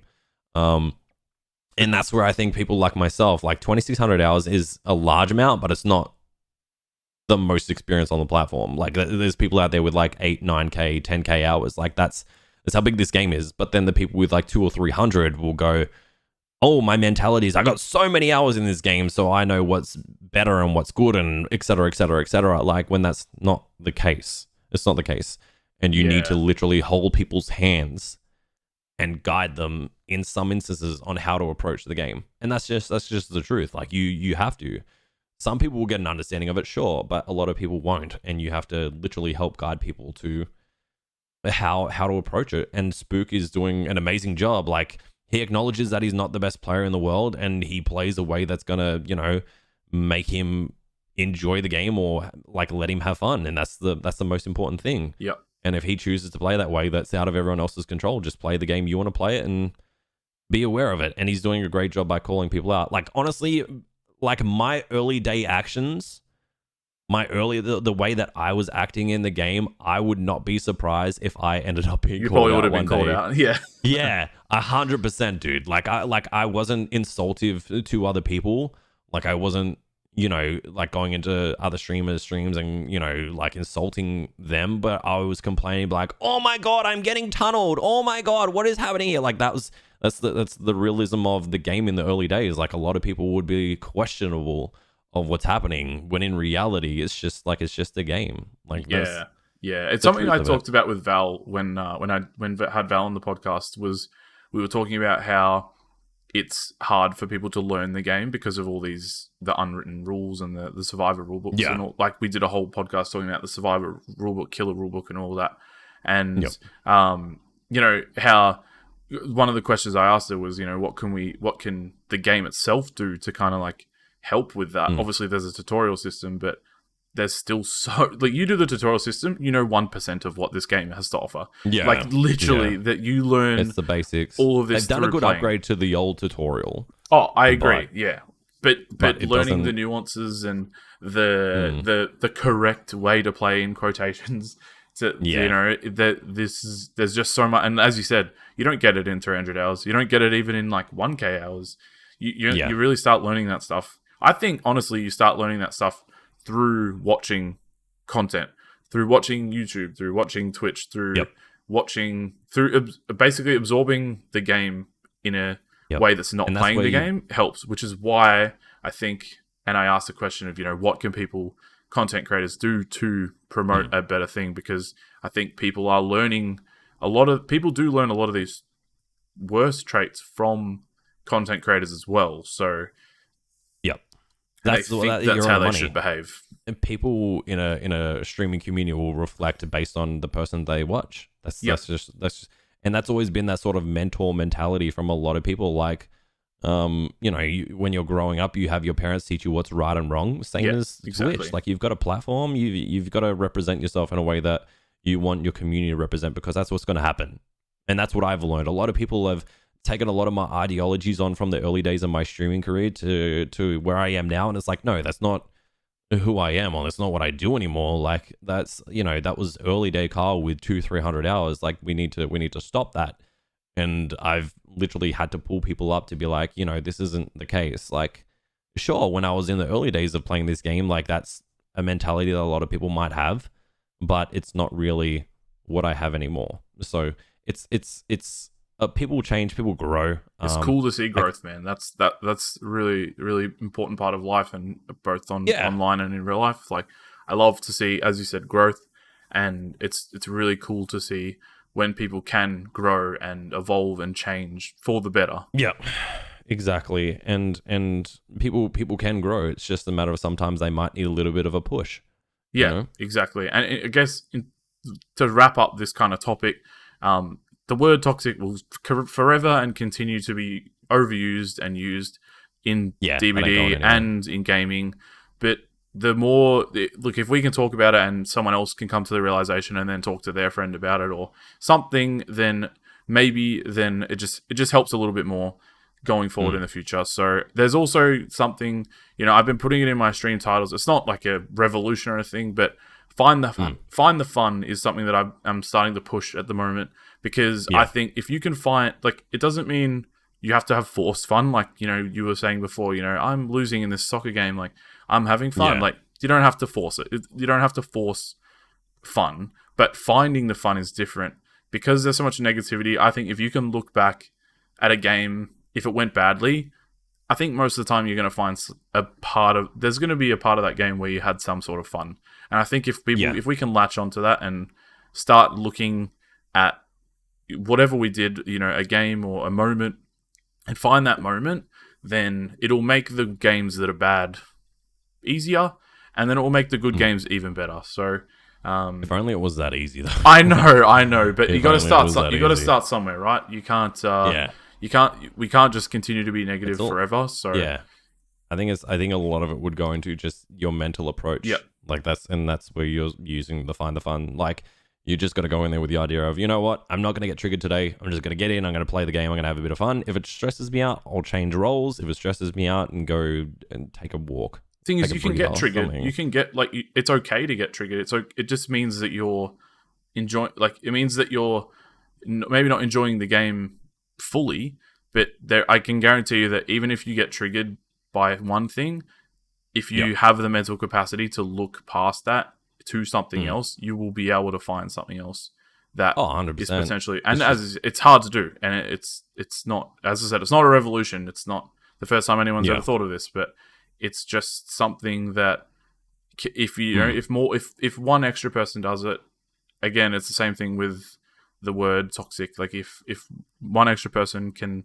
help someone else find it, then as for me myself, I think it's a win, and it helps me as well to continue to make sure I'm having fun, because I've been playing DBD I've got 3,500 hours now, and like, the game for me has become a little bit harder to play over the last 6 months because of behavior and certain updates, kind of a community,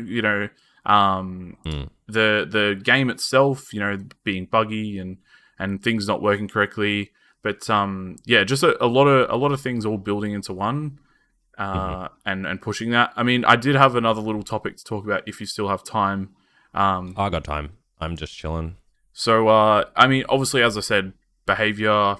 There's always something going on in behavior's neck of the woods that's somewhat negative. DBD Twitter is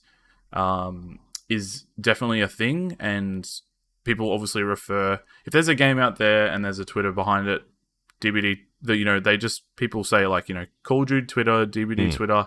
It's just something that people refer to when there's a lot of people talking about the same topic, basically. So obviously lately there's been some DDoS attacks, people getting doxxed, like, basically having their addresses and personal information leaked. Obviously, there was Elix, was swatted, which is a horrible thing to happen to anyone in any capacity. The community, again, not feeling listened to, all the regular stuff. But there are people that might not know this, that don't use Twitter, or that so it's good to talk about it.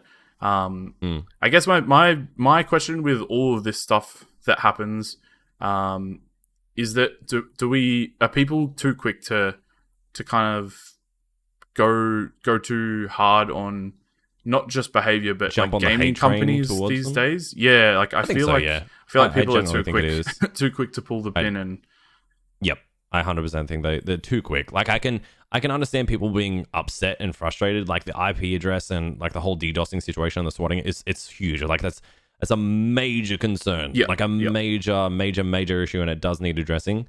I think they could have addressed it a lot quicker. Yep, agree. Yeah, just like a simple tweet to be like, we understand what's going on. We're trying our best to see what's happening. So the exact tweet they did, but a week earlier, like pretty much. Yeah, exactly. I think that people are too quick, and I understand that these are issues, and like behavior needed to address that as soon as it started happening. Like that's the huge issue. So I can understand people getting on the frustration train there with them. I totally get it. Like, yes, they should have definitely approached that quicker. And I don't understand why they did not.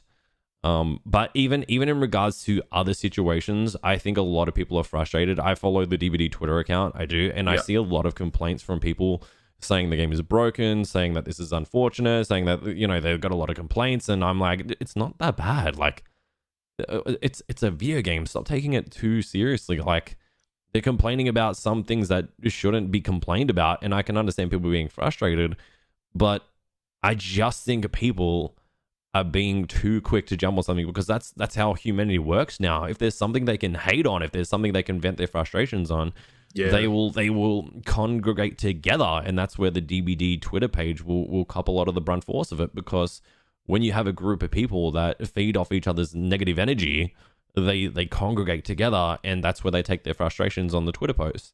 Yeah, like, exactly. It becomes like a cesspool of just grossness, really. Like exactly.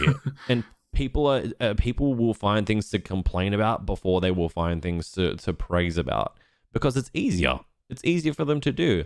Oh wait, look, this tile over here, it's super broken right now.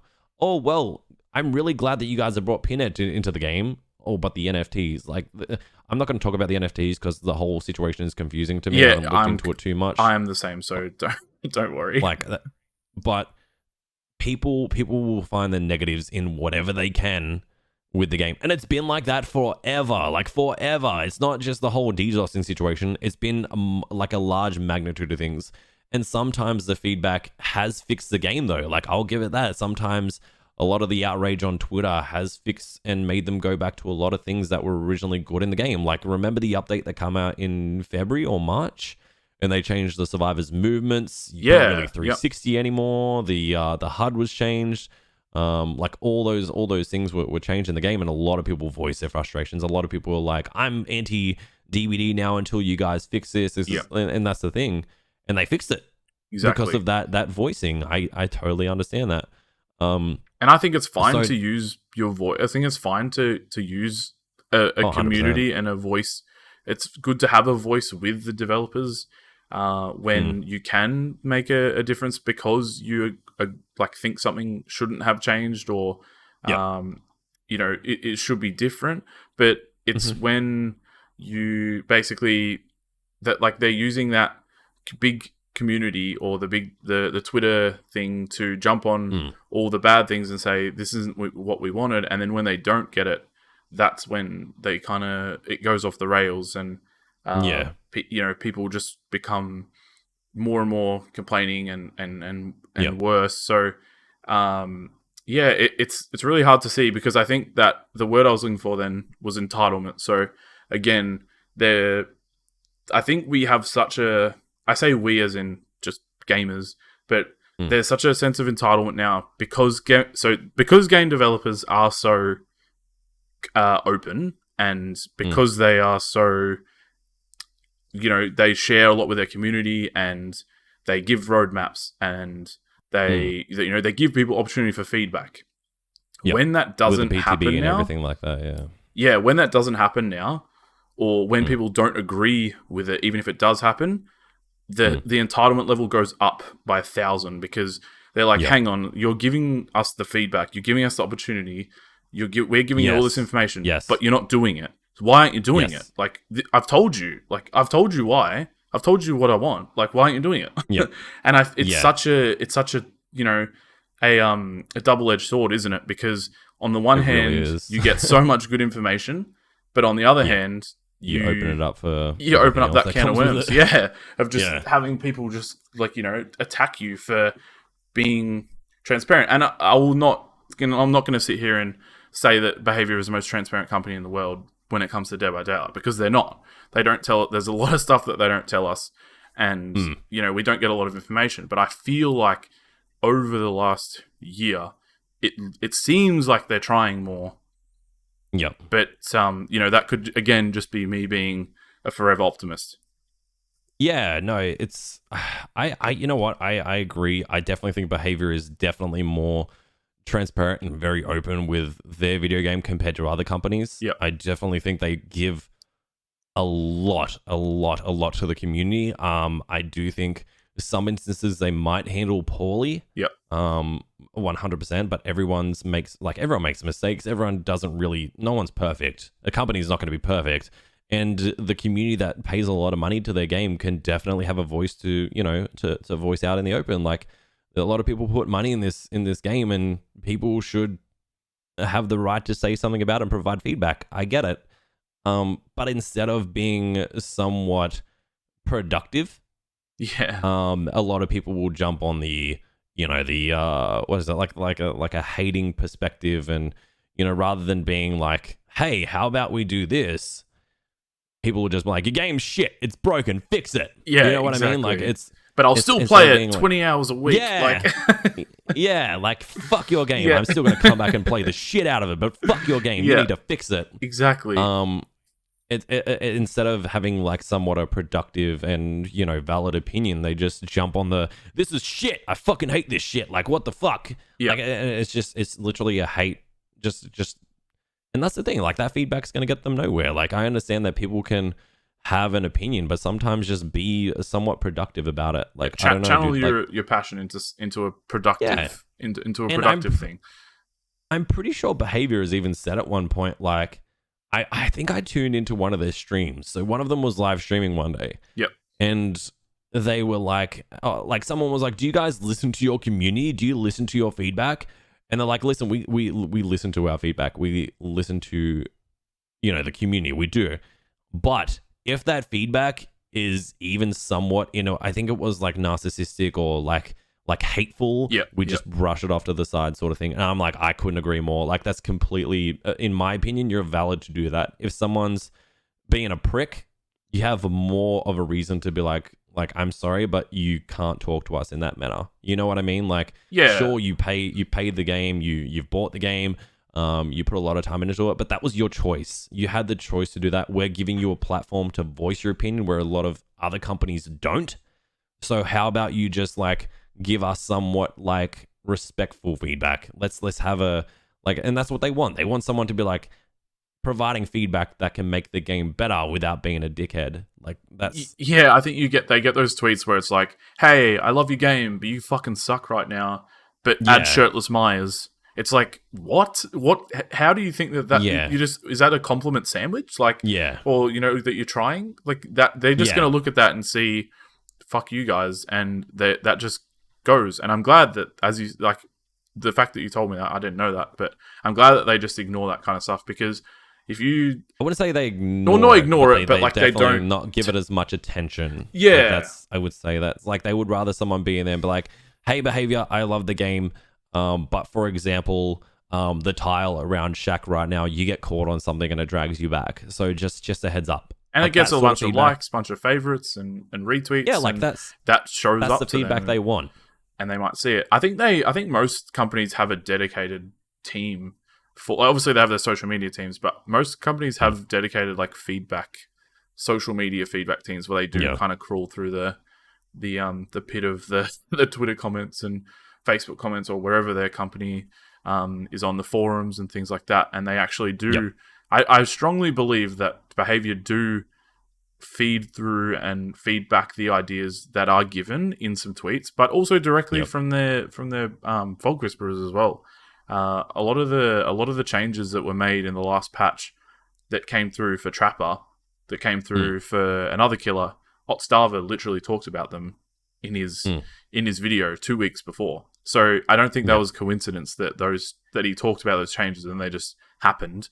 they were probably already in the motion, obviously, because they work months in advance. But it's and he didn't just make that video on the spot. He obviously would have had that planned. So I think people just don't give them enough credit, and it's so easy. I think Dowsey says this a lot. It's so easy to get on the hate train, like you said, but it's easy clicks, it's easy impressions.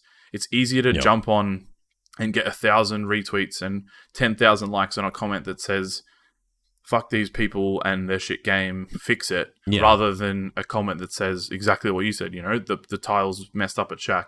Because then you'll just get someone that replies back to you and says, cry about it, baby, or like, you know, they'll just someone will just say stuff, and then you post instead of having a productive conversation about it, they would rather just shit on you. You know what I mean? Like, I have a lot of opinions on the game, and I think that a lot of things could be fixed or better, but I'm not going to sit there and shit on it. Like, I had a large conversation the other night about RPD and how I don't like the map. I just, it doesn't, in my opinion, really promote what DBD has been for a few years now with their maps. Like, I think it's just a totally different map, and it doesn't, you know, and I understand that difference and change is nice. I totally get that.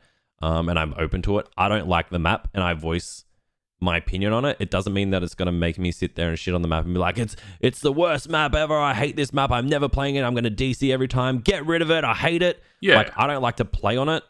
I've DC'd on it before, 100%. But, like, no one's perfect. It's fine. No. And it just doesn't really, like, I like to play my games where I can mind game the killer and where I can mind game the survivors as well. And that map just is so open, like, and it's just so narrow. It's like a weird conversation, because like the hallways are so narrow, and then all the loops, like all the pallets and tiles, they're all so overviewed. Like, you can see everything. There's no walls or anything to hide behind. Exactly. And it's not only hard from like, and I'm saying this is difficult because of the killer's perspective as well, because they can't really mind game. Like, dude, like I wanna play against the survivors. I want to play a survivor where we can mind game each other. And both perspectives, you've got open views throughout the whole map. Yeah, the guessing game goes like it's gone. Yeah. It kind of goes out of it, doesn't it? Exactly. And I voiced my opinion on this, and I made it known. Like, I love the game, but it doesn't mean I have to like absolutely everything about it. You know what I mean? Like, yeah, well, I had the same thing with the new PTB map, to be honest. And I kind of felt a little bit bad for having the opinion, because I don't like judging things too much on the PTB. But I love the look of the new map. I think you played the PTB a little bit. I played it for like an hour. Yeah. The new map looks aesthetically amazing. It's a really cool design. But they just slapped a whole bunch of old tiles into the map and put a shack in there, and then put an interesting new building up the top that you can't jump out of the top of. So you probably get stuck up there a lot with the killer. Yeah. There's like one window or something, and then there's like a million breakable walls. And I just kind of felt like they could have done more. You know, they've just added some jungle gyms. They've added some TLs. There's one new loop or new tile in there that's a jungle gym that doesn't have a window, which I find a bit weird anyway. It's just a weaker jungle gym, but they've added an Ormond. There's an Ormond one in there. That weird jungle gym from Ormond is on the new map sometimes, but I just felt like they could have done a bit more. And as you said, you know, you love this game. I love this game. But it doesn't mean I'm going to go and barrage them with hate or anything like that. I just think maybe they could have done a bit more, and I hope that the next map they can come up with... Can I come up with some tiles right now off the top of my head?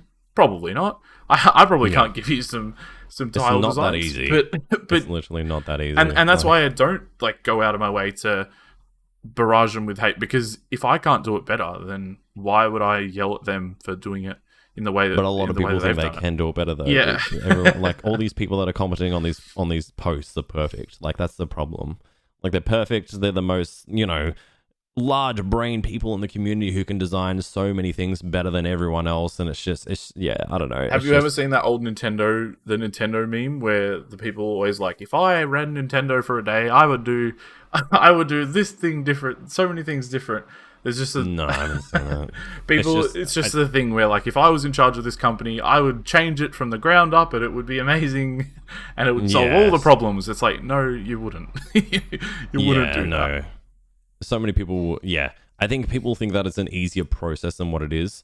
So in relation to like the DDoS thing, I don't think it's like a hour long fix. No, exactly. It definitely takes time, and I think like I understand that they should have addressed it quicker, 100%, but I just don't think it's that much of an easier fix than what people are making it out to be. I don't know. It's a tricky conversation, and yes, they should have addressed it quicker. They should be doing something about it to make it a safer place for a lot of creators. Yep. Me, I am a creator that could be affected by this. Exactly. But I'm also someone that has an understanding that things take time. Yeah. You know, there's a line there that you have to understand. Like, yes, it should be addressed. It should have been fixed immediately. They've taken some time behind it. Sure, that's unacceptable, but it's also not going to be fixed within a day. Like, it's not going to take a bit of time. And going crazy about it, going crazy about it on Twitter or doing that kind of stuff isn't going to make it get solved any faster. I mean, but I'll somewhat disagree in a sense, because like a large portion of pushing your community with Twitter posts and for example using your power on a social media platform can definitely maybe get them to like move their cabooses a bit quicker. Oh, like, you know, they're like that pressure of being like, and that's the thing, and that comes back to people rallying on these platforms and like ragdolling them into the ground. It's you know, it might provide somewhat the feedback that they need. I don't know. It's a tricky one. It's like DDoSing is a huge thing. It needs to be fixed. But I think that is not going to be fixed within an hour. I think, like, yes, they need to address it quicker, but sure, they just need to get on their platform and you know, address it. Yeah, exactly. Be a bit more, be open. And I don't know whether it was the only thing I could think of that there was some legal implications that they had to look up first, because I'm sure in some fine print there's some information about the information that we give them or that they have access to through the game is blah blah blah. I'm sure there was that's the only reason I can think of for why they wouldn't have put a statement out early, is that there was some sort of underlying thing that we don't know about that they had to solve first before they could put it out. So I don't think it's them going and being spiteful and just not realizing and not understanding.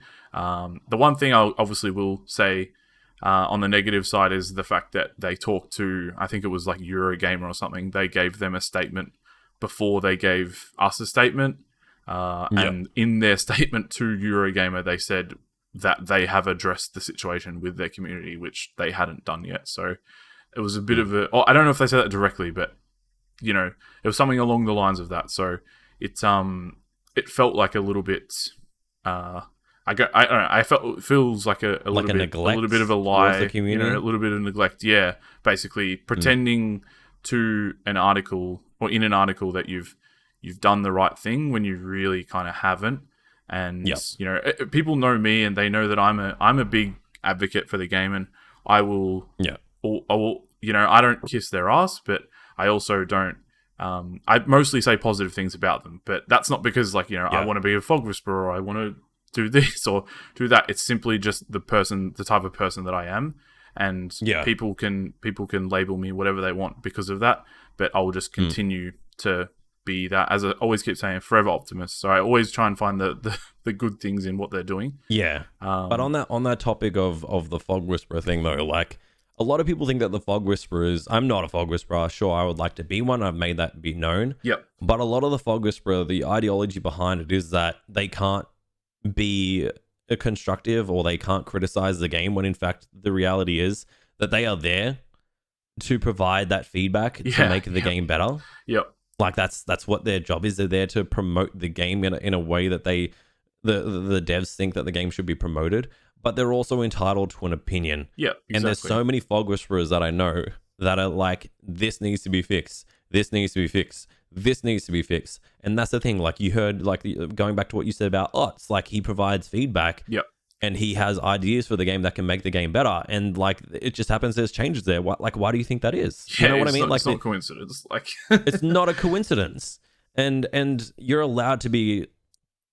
Like you're allowed to give the game criticism as a fog whisperer, and I'm hearing this. I'm hearing the frustrations from my friends who are fog whisperers, because there's a lot of like creators right now that are just shitting on some of the fog whisperers, saying that they're not allowed to voice an opinion or they're not allowed to do anything like that is Yeah, it must be hard to be critical. You know, they're not allowed to be critical or anything like that. Yeah. And it must be hard to kind of like, you've reached such a cool platform. You've reached such a cool, such a cool thing, and you've reached Fog Whisperer, and then it's meant to be such a cool achievement, and then it's like now you're being targeted, or you know, because people think you're just being like a kiss ass of the devs. Exactly. When fuck that, dude. Like, if you ever tune into like an ot stream, he'd be like, this is what's wrong with the game here. This is what's right with the game here. Like, he provides feedback on both sides. Same as Tofu. Same as like all these amazing casters that have a knowledgeable opinion on the game. Like, and you see these changes being implemented, and a lot of the communities agree. But the problem is, there's just clashing communities with different ideologies. So it's like, it's like a catch-22. You can't please everyone. You can get some things that you want, but you're not going to get everything that you want. And that's where you just got to be very particular about how people approach things. So basically, what we're saying is befriend a Fog Whisperer, and then you can basically give all your direct feedback, and you'll get everything you want in the game. Is that right? Yeah. So I've told a few of them what I want fixed in the game, and it's worked like perfectly for me. Like, now I've got infinite loops. I've got a billion more windows on Haddonfield. Like it's fucking great, dude. It's so good. So good. I can already see myself wearing a Twitch shirt. That's so good. I'm just waiting for it. Yeah, just waiting for it now. Well, I think honestly, the topics that we've talked about today have not been easy. Like, we're broaching some pretty difficult topics, not because they're hard to talk about, but because they're going on, like it's happening. But there's also so many different sides, and it's so easy to, you know, we can talk about them, but you know, when there's no actual factual, there's no correct answer to what we've been the things that we've been talking about. So. No, and like the whole toxicity thing, you can't fix that. That's not going to get fixed ever. It's just a general idea of how people can approach it with a better opinion or a better, more open mindset. But these like the DDoSing situation needs to be addressed quicker, sure. But like the whole toxic thing and the whole growing as a streamer thing, they're very different ideologies from a large magnitude of people that will never come to one idea. Like, someone might agree with, like, a lot of people might agree with my way that I've grown. A lot of people will go against it. Like, that's just the fact of the reality is that, you know, Ishui's a way to bring people in. Exactly. And some people like, fuck that, like, get something better, like be better at the game, for example, or whatever. Like, you can't please everyone. You can't please everyone. And you know what? A lot of people are entitled to their opinion. But you know, it's what I thought, like my thoughts are, and if people think different to that, sure, why not? But you know, everyone's entitled to an opinion. I just think that, you know, the community needs to be a bit more optimistic in a way rather than narcissistic to a lot of the ways that people approach life and video games. I just think a lot of people are too busy trying to bring others down rather than picking each other up. I literally could not have said it better myself, honestly. Like, picking each other up rather than bringing people down is just, I completely agree with that. It bothers me. Yeah, same. I don't like seeing it. I don't like, when you have an opportunity, a clear opportunity to bring someone up, and you choose to bring that person down instead. I will never be friends. If I am friends with someone and I watch them go out of their way to bring someone else down when they could say nothing, or they could try and bring them up, I will not be friends with that person anymore. I can tell you that. I'm too old to deal with that stuff anymore now. Well, like, in regards to that topic as well, like I've had conversations with people about things that are Twitch related. Yeah. And I've been questionable about things, and I try to get outside people's perspectives because I'm a questionable. I can't really make decisions for myself like a lot of the time. Like, I'm very opinionated and I'm very open to a lot of conversations, but sometimes I'm like, I can't process things unless I get like an outside person's perspective. Okay, yeah. And I've been influenced by that in the past. Like I'm easily influenced in that sense. Yep. And I've been like, so this person said this about me, and I don't really know how to process that. And then someone will be in my ear being like, well, they probably said that because of this. And it's been like a negative, somewhat like toxic opinion. I'm like, oh my God, like maybe that is the case. And then I like kind of have taken that on board, and I've been somewhat influenced by that, and I'm trying to like get that out of my system. I'm trying to become like my own person, which I've developed over the last few months massively. Yeah, for sure. I can see that. And that's the thing. Like, there's so many people that can have like an impactful opinion that will also affect the way you look on things, and that's hard to fight off. Like, that's a really, really, really, really tough thing, because you've gone to people, you've tried to get their feedback and their opinion, and then they're just feeding you information that isn't exactly what's optimistic at all. It's just their opinion that is dragging you down, and you're like, oh, well, I'll jump on that train. I've been like, maybe that is the case. Maybe they are this. Maybe they are that. And I'm like, and then I listen to myself a few months later. I'm like, what the fuck are you talking about? Yeah, what was dude? I thinking back then? Like, yeah, like you've listened to this person's opinion, and it's been somewhat impactful on your relationships with other casters, and it's like, well, fuck. Like, that's just a general part of life. Like, you've really got to take on more of an optimistic attitude and be able to take on some responsibility for the way you think about things. And that's something I'm trying to develop now myself, is to be more, what's the word? Like, reliant on my own opinions and beliefs rather than others. Yeah, for sure. Because I've gone to other people for feedback, and they've given me the wrong feedback. And then I've approached that situation with that feedback, and like have made like a lot of fucking errors in the way that I've approached a lot of situations. So yeah, learning self-reflection is like it comes as a part of like self-reflection too, though, because you're looking at the situation, but you're feeding, or you were feeding or getting that outside perspective to decide, to make your mind up and decide on how you felt about it almost. But you're now taking that into your own hands, which is not an easy thing to learn, as you said. So I'm super happy for you with that, because it shows, in your content and in your personality and everything. Like, you can see your growth from 3 months ago to now, from 6 months ago to now. Oh, so dude, it's like it's almost a different person. Like, it's crazy. Like, I'm still the same person, but I'm more so independent now. And I'm more definitely aware of like the growth. I can honestly see the growth in myself, and that's where a lot of people like won't work on it. But I can literally taste the growth that I've made, not only as a caster but as a human being.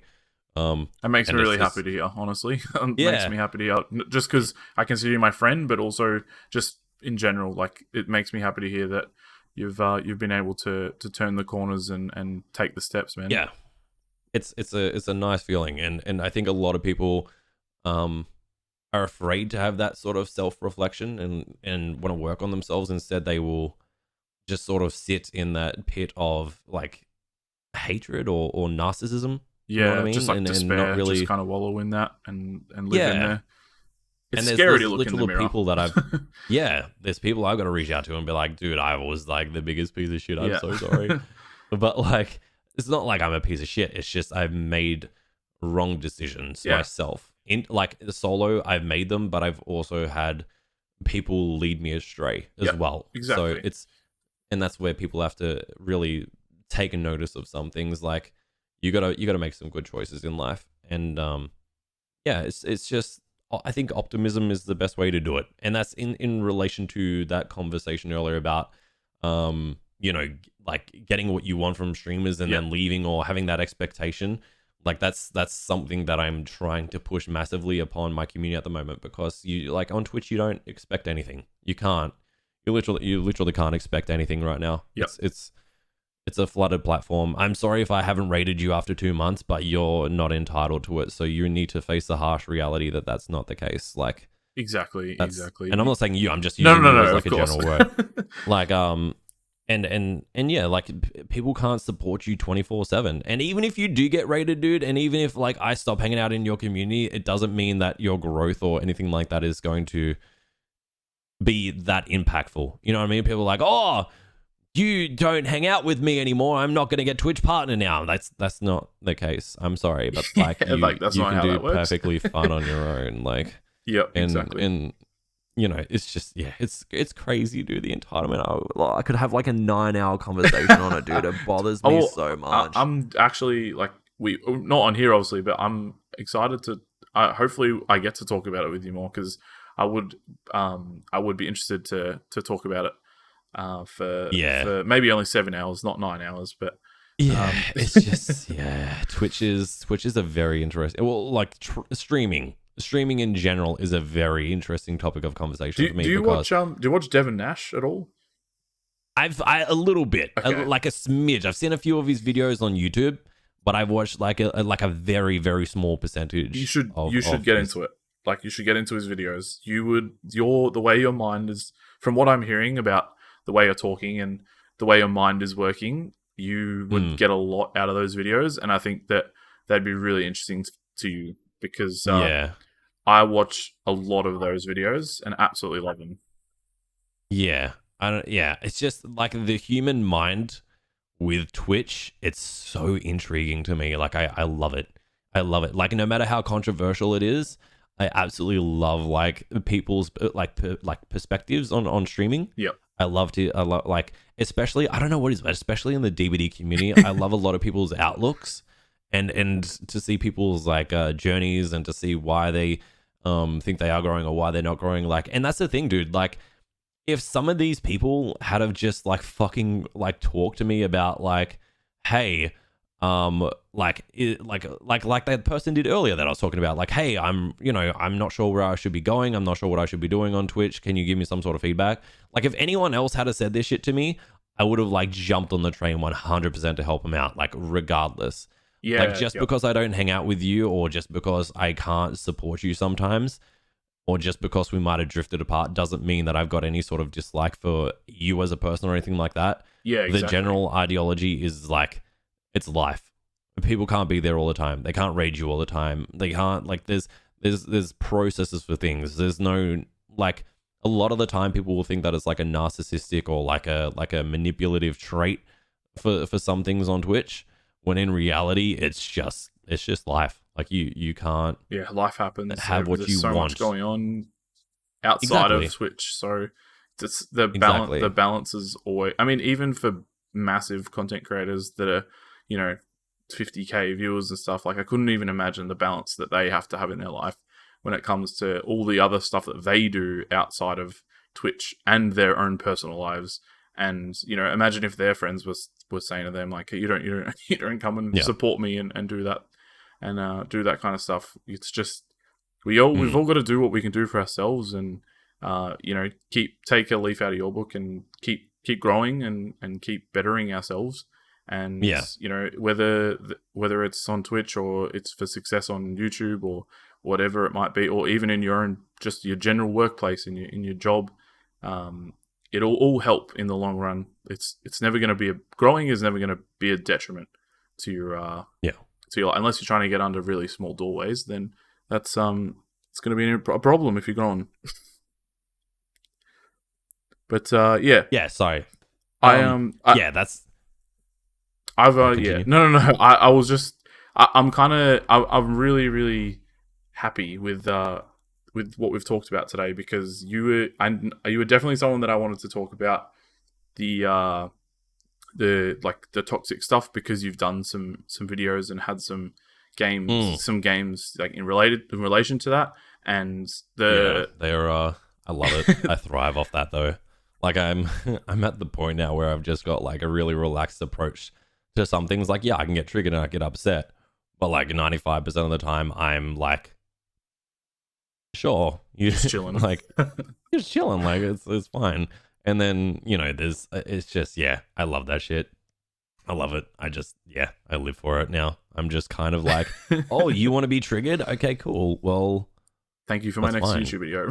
Thank you for my next video. I appreciate that. And there's even been points now, dude, where like I'm fishing for that content. Like, I'm like someone said to me last week or the other week, they're like, GG, I guess. And I was like, why, I guess? Like, give me something. Give me something. like, be upset. Say something. And it's not because I'm desperate for content. It's just because like people these days are making it easy.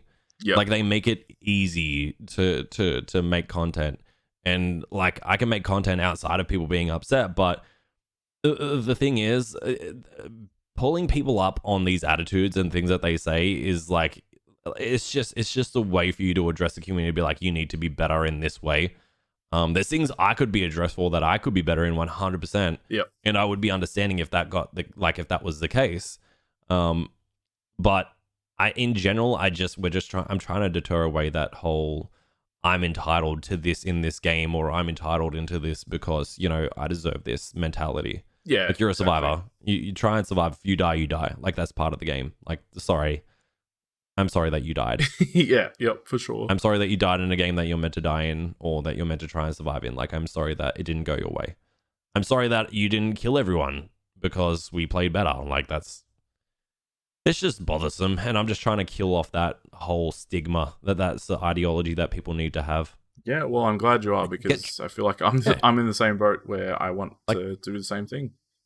Yeah, get triggered, get upset, but like, know when you've been beaten. Yep. You know what I mean? Like, know when you've had your fair share of getting your butt kicked and just improving on it. Just be better. Like, that's all there is to it, in my opinion. Just grow. Like, yeah, for sure. I've grown. I used to be the person that used to complain, but I've grown into the person that realizes that the game mechanics are the way they are because they are like the way they are. Exactly. Yeah. It is what it is, basically. Yeah, it is. Like, I'll still complain somewhat, but like, it's life.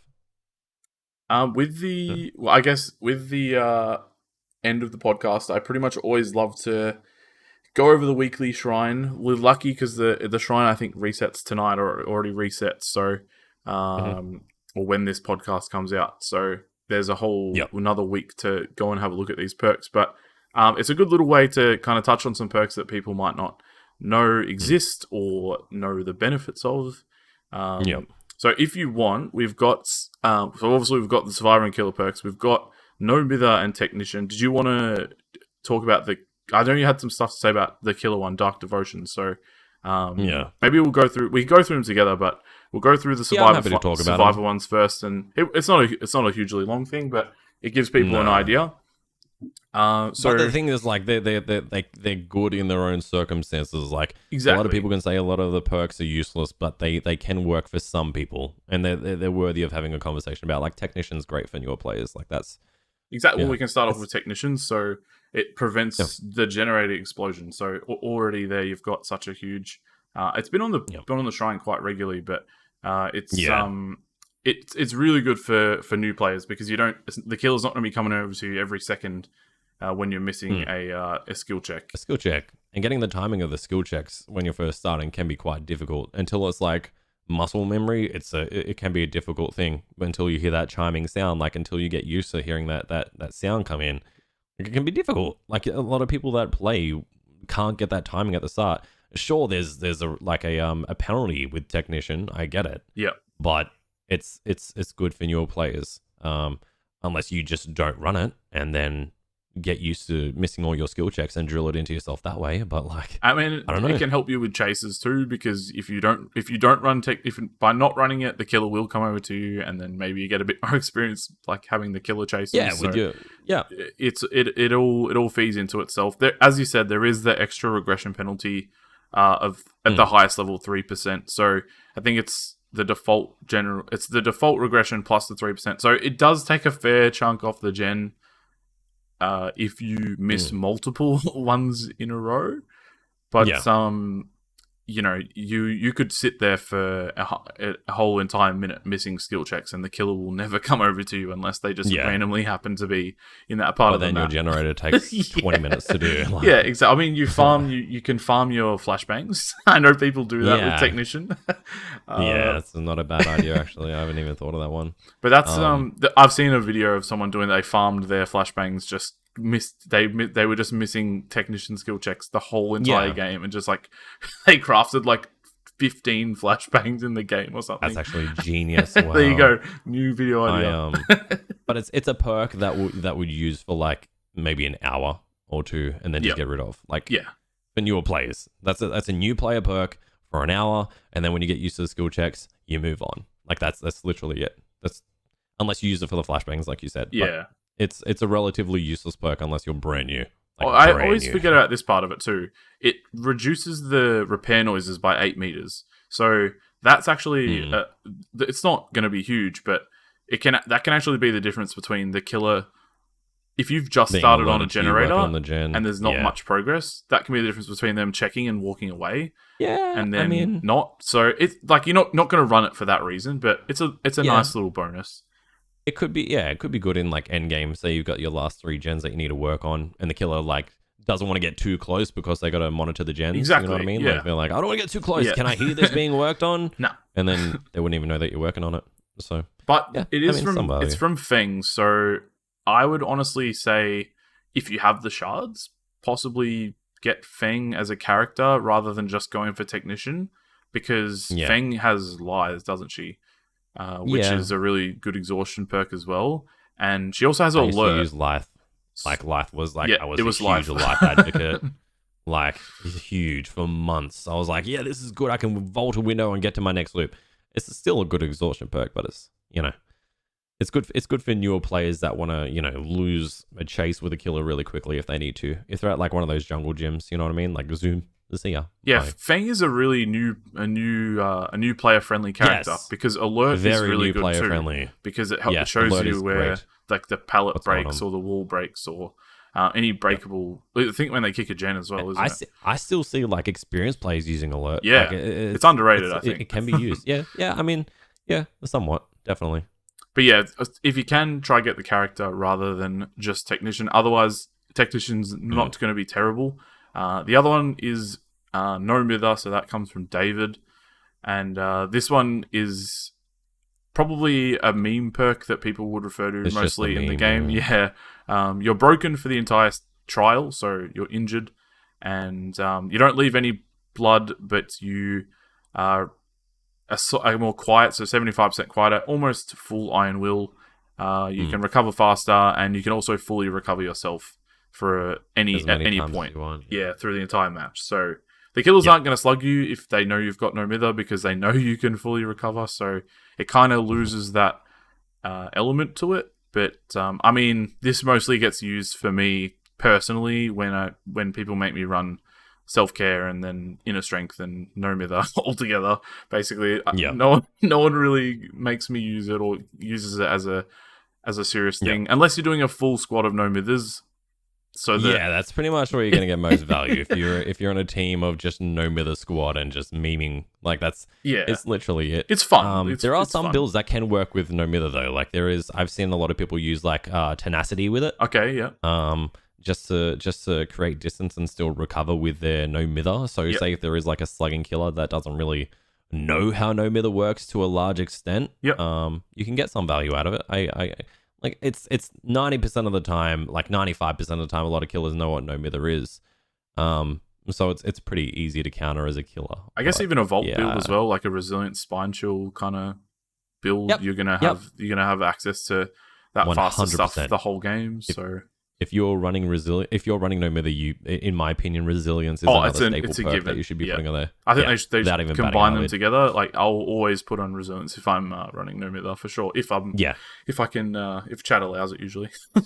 100% resilience. If you're 100%, couldn't agree more. But again, in saying that, it's a David perk, and he comes with it. So David's part of the game, right? He's part of the original. Just part of the original. Yeah. So.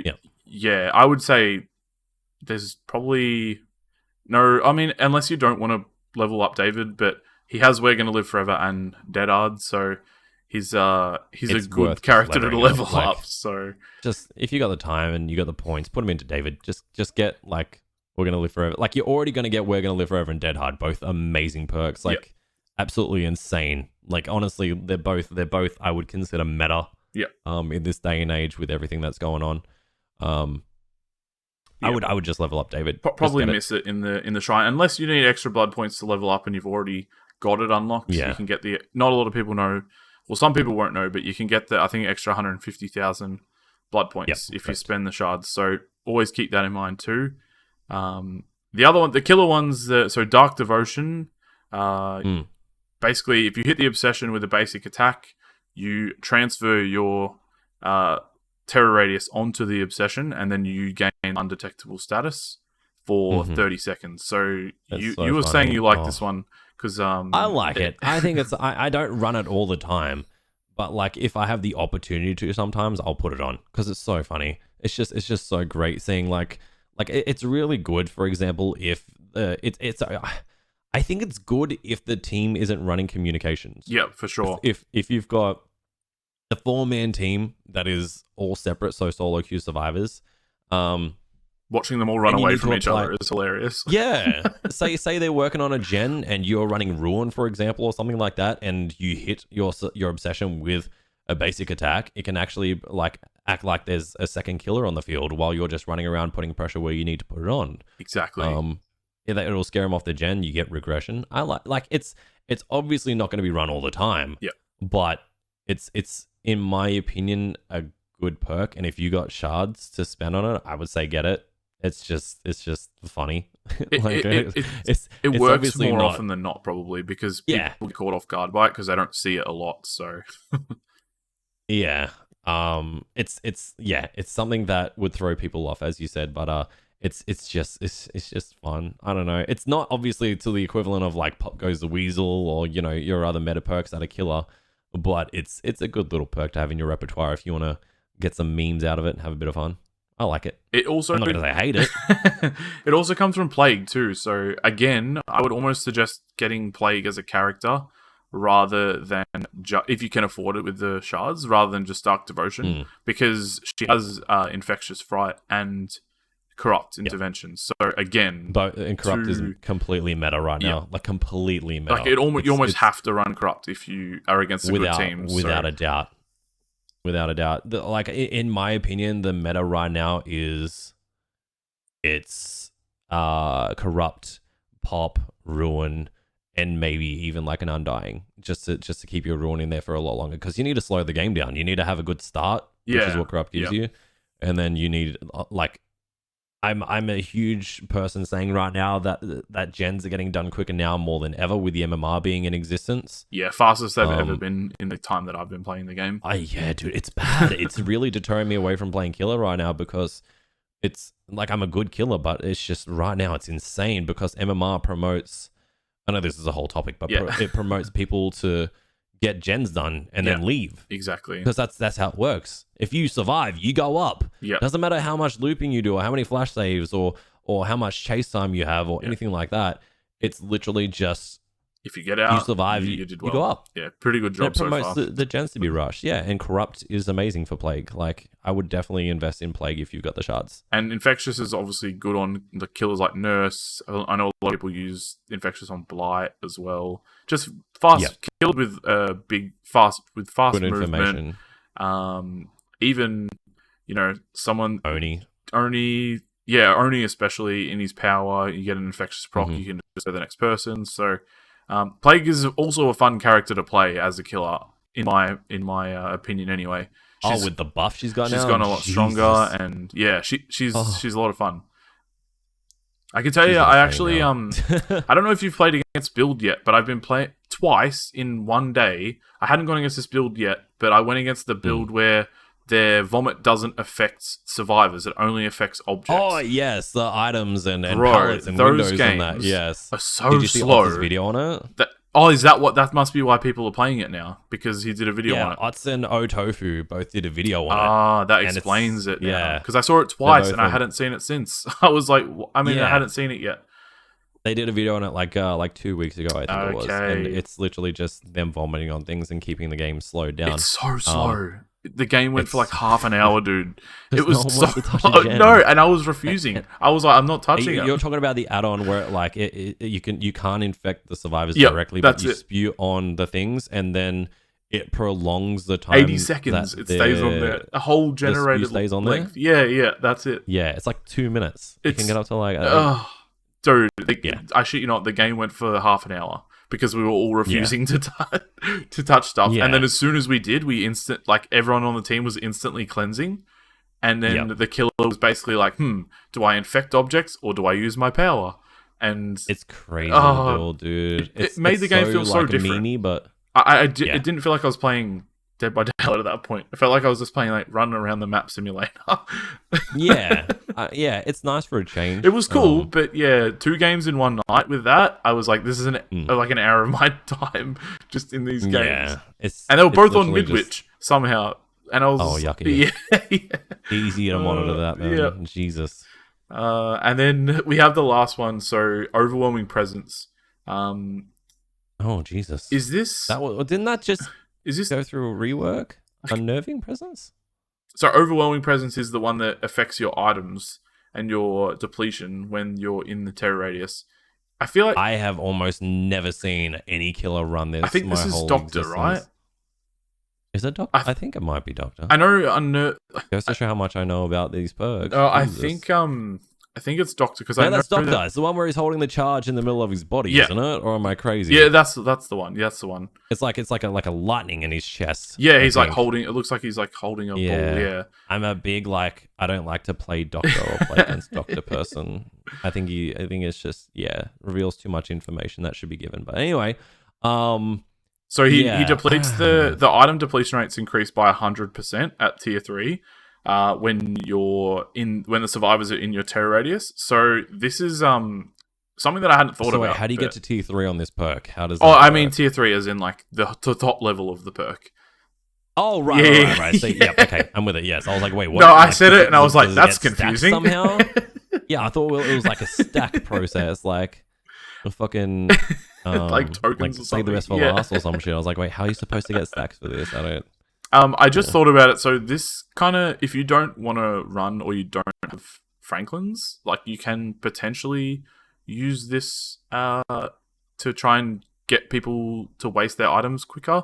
So this means when someone goes for a flashlight save on you, or if someone doesn't, I think they know you have this. I think it comes up with a little icon down the bottom when it's active, right? But like Lightborn when you flash on their face or something these days. Yeah, you can see that they've got it. So if you stun a killer and you flashlight them at the pallet, and then run away, like if the killer's running this perk, it's gonna make your item depletion go down really really fast.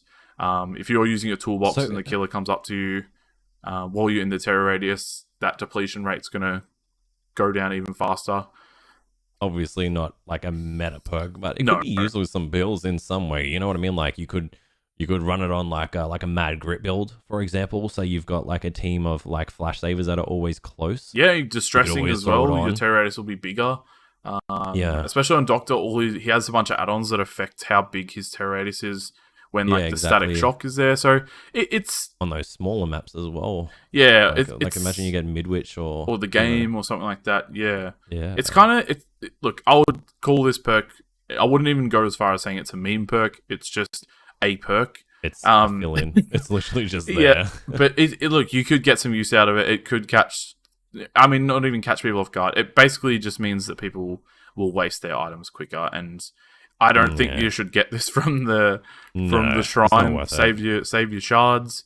I personally don't mind Doctor playing him and going against him. So he has, what does he have? Does he have any decent perks?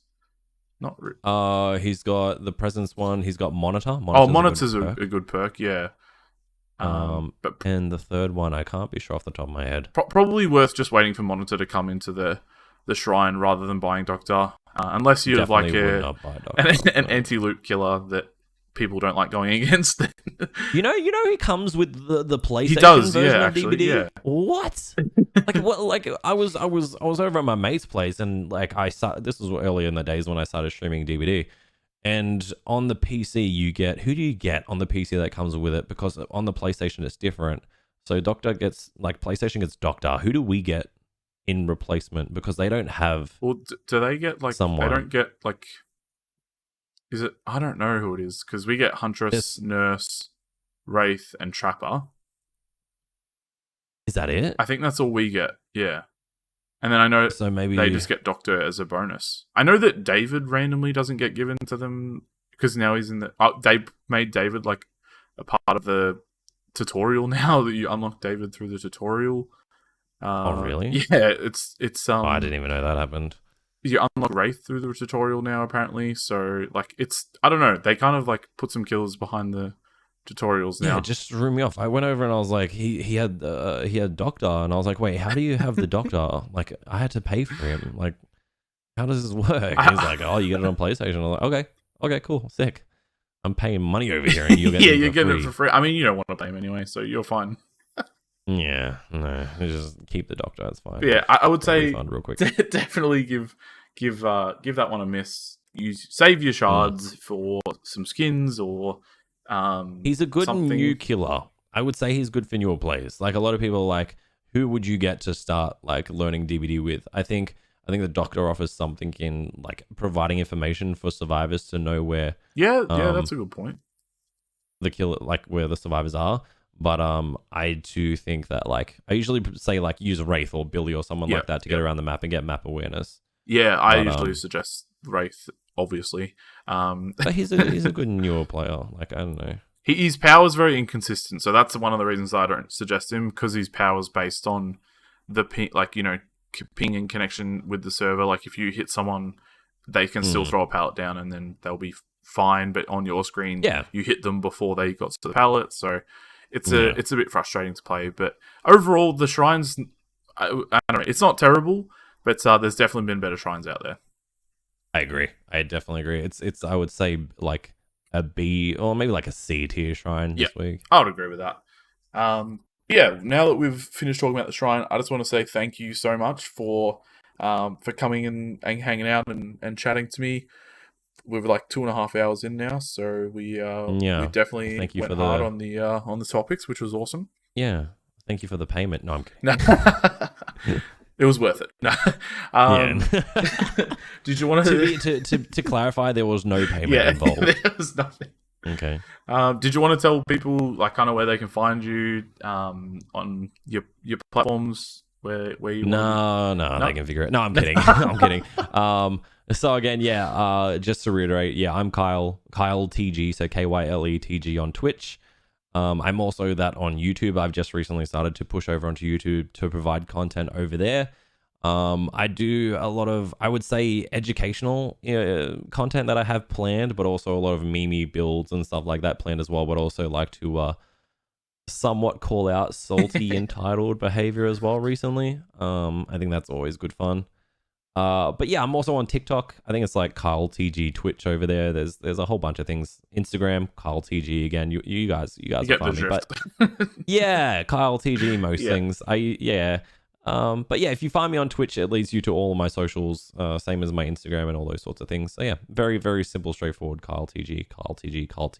Yeah. But yeah, go and say hello, guys, because it's I've been a part of Kyle's community for a while now, and it's a good place to be. Great. So yeah, he is. Yeah, and I'm cracked. I'm the world's best survivor. No, I'm kidding. I'm joking. For 50 gen chases every game. Hashtag meme lord. Yeah. If you want to know how to do flashlight saves, and CJ techs, then that's the place to be. Honestly. Yeah, but I don't land all of them. Okay, but that's part of the learning process. I've put a tutorial out on how to flash save, and here I am still prematurely going sometimes. So we're talking about flashlight saves, or still. Yeah. Oh, I mean, no, that's another issue to itself. I'm going to the doctor about that. All right. Well, thank you again. Just I can't say thank you enough. It's been a pleasure to spend you know spend what? time with you. You know what, Deaxz? You're absolutely welcome. It's been a pleasure. It's nice to be able to come on things like this. I mean, to attend things like this, and it's thank you for inviting me. It's been a pleasure. I actually love doing this stuff. It's good fun. Yeah, well, hopefully we'll be able to chat again in the future. And I wish you all the best with the rest of your content stuff that you got coming out soon. And I'm looking forward to the hardcore Survivor stuff, man. Yeah, that's gonna be fun. I got one little thing that I want to address before this ends. A big F for Hawkins, which leaves tonight. You know what? Thank you for saying tonight that. Because I'm going to say 2 a.m. Yep, it's gone forever. Yeah. Did you like Hawkins, or did you not like Hawkins? Some days I absolutely loved it. Other days I was a bit like against it. I'm not going to say it was one of my favorite maps. Probably bottom 5, maybe. I would prefer. I had this conversation actually the other night again. I would prefer Hawkins over RPD. Okay, yeah. And it was unique. That's the thing that I'm sad about. It had some unique tiles on there with the railings. Yeah, it was really nice to see. Like, dude, like the nurse room where you can only get into if you blink with the nurse. Yeah. You know about that one? Yeah, the special room and like, and it was just a really nice thing for the Stranger Things, chapter to come in, and it's gonna suck. Like, there's a lot of nostalgic memories I have on that map, but again, like. Fun wise, it wasn't my favorite. I'm gonna miss it for like events like Scratch Mirror Myers and stuff. Like that's the hugest thing I'm so sad about. Which I don't think the new map helps. Although I know a lot of people are asking for open like outdoor maps. But for things like Scratch Mirror Myers now, you strictly have to rely on like Midwich or the game. I think that's pretty much the only two maps. Which Larry's is actually the best one I find. Larry's too. Yeah, I forgot about Larry's. Yep, I agree. But yeah, Larry's is good, but you know what? I've had some good ones on Gideon. I know there's a billion pallets, but like the ability to know which level and to if you're on top level. And yes, to come I love doing that. Just dropping down on them, attack from above, death from above, fucking style. Yeah, no, it's good. But yeah, so that's a huge thing. Like for the Stranger Things chapter to be going now, like that's crazy. Like it's gonna be so weird. But I'm assuming this won't be out by the time. The chapter goes, so I will be editing this straight after we finish and putting it out, so it will probably be out before the chapter goes. Okay, well, if you hear this before the chapter goes, do what I did. I literally purchased all the skins. Yes. I purchased like everything before the chapter goes, because my Steam profile is going to be worth billions in the future. Then people are like, oh my god, you got that rare Stranger Things, because DVD is going to be huge in 15 years' time. Exactly. You've got that Nancy skin that I always wanted. You got the Kumagorgon. And perfect. Yeah, I got my Kumagorgon with the fucking chain coming down his neck. Oh, kink lord. All right. Well, we kind of ended the podcast and then started talking again, so we're gonna end it for real this time. But yeah, thanks again, Kyle, and I hope you have a good rest of your day as well. Yeah, to you too, man. Appreciate being here. Thank you. Thank you so much for listening. This does bring us to the end of another Two in the Basement Dead by Daylight podcast. I appreciate each and every one of you that listens, shares, and enjoys the content. Till next time, I will catch you all in the fog.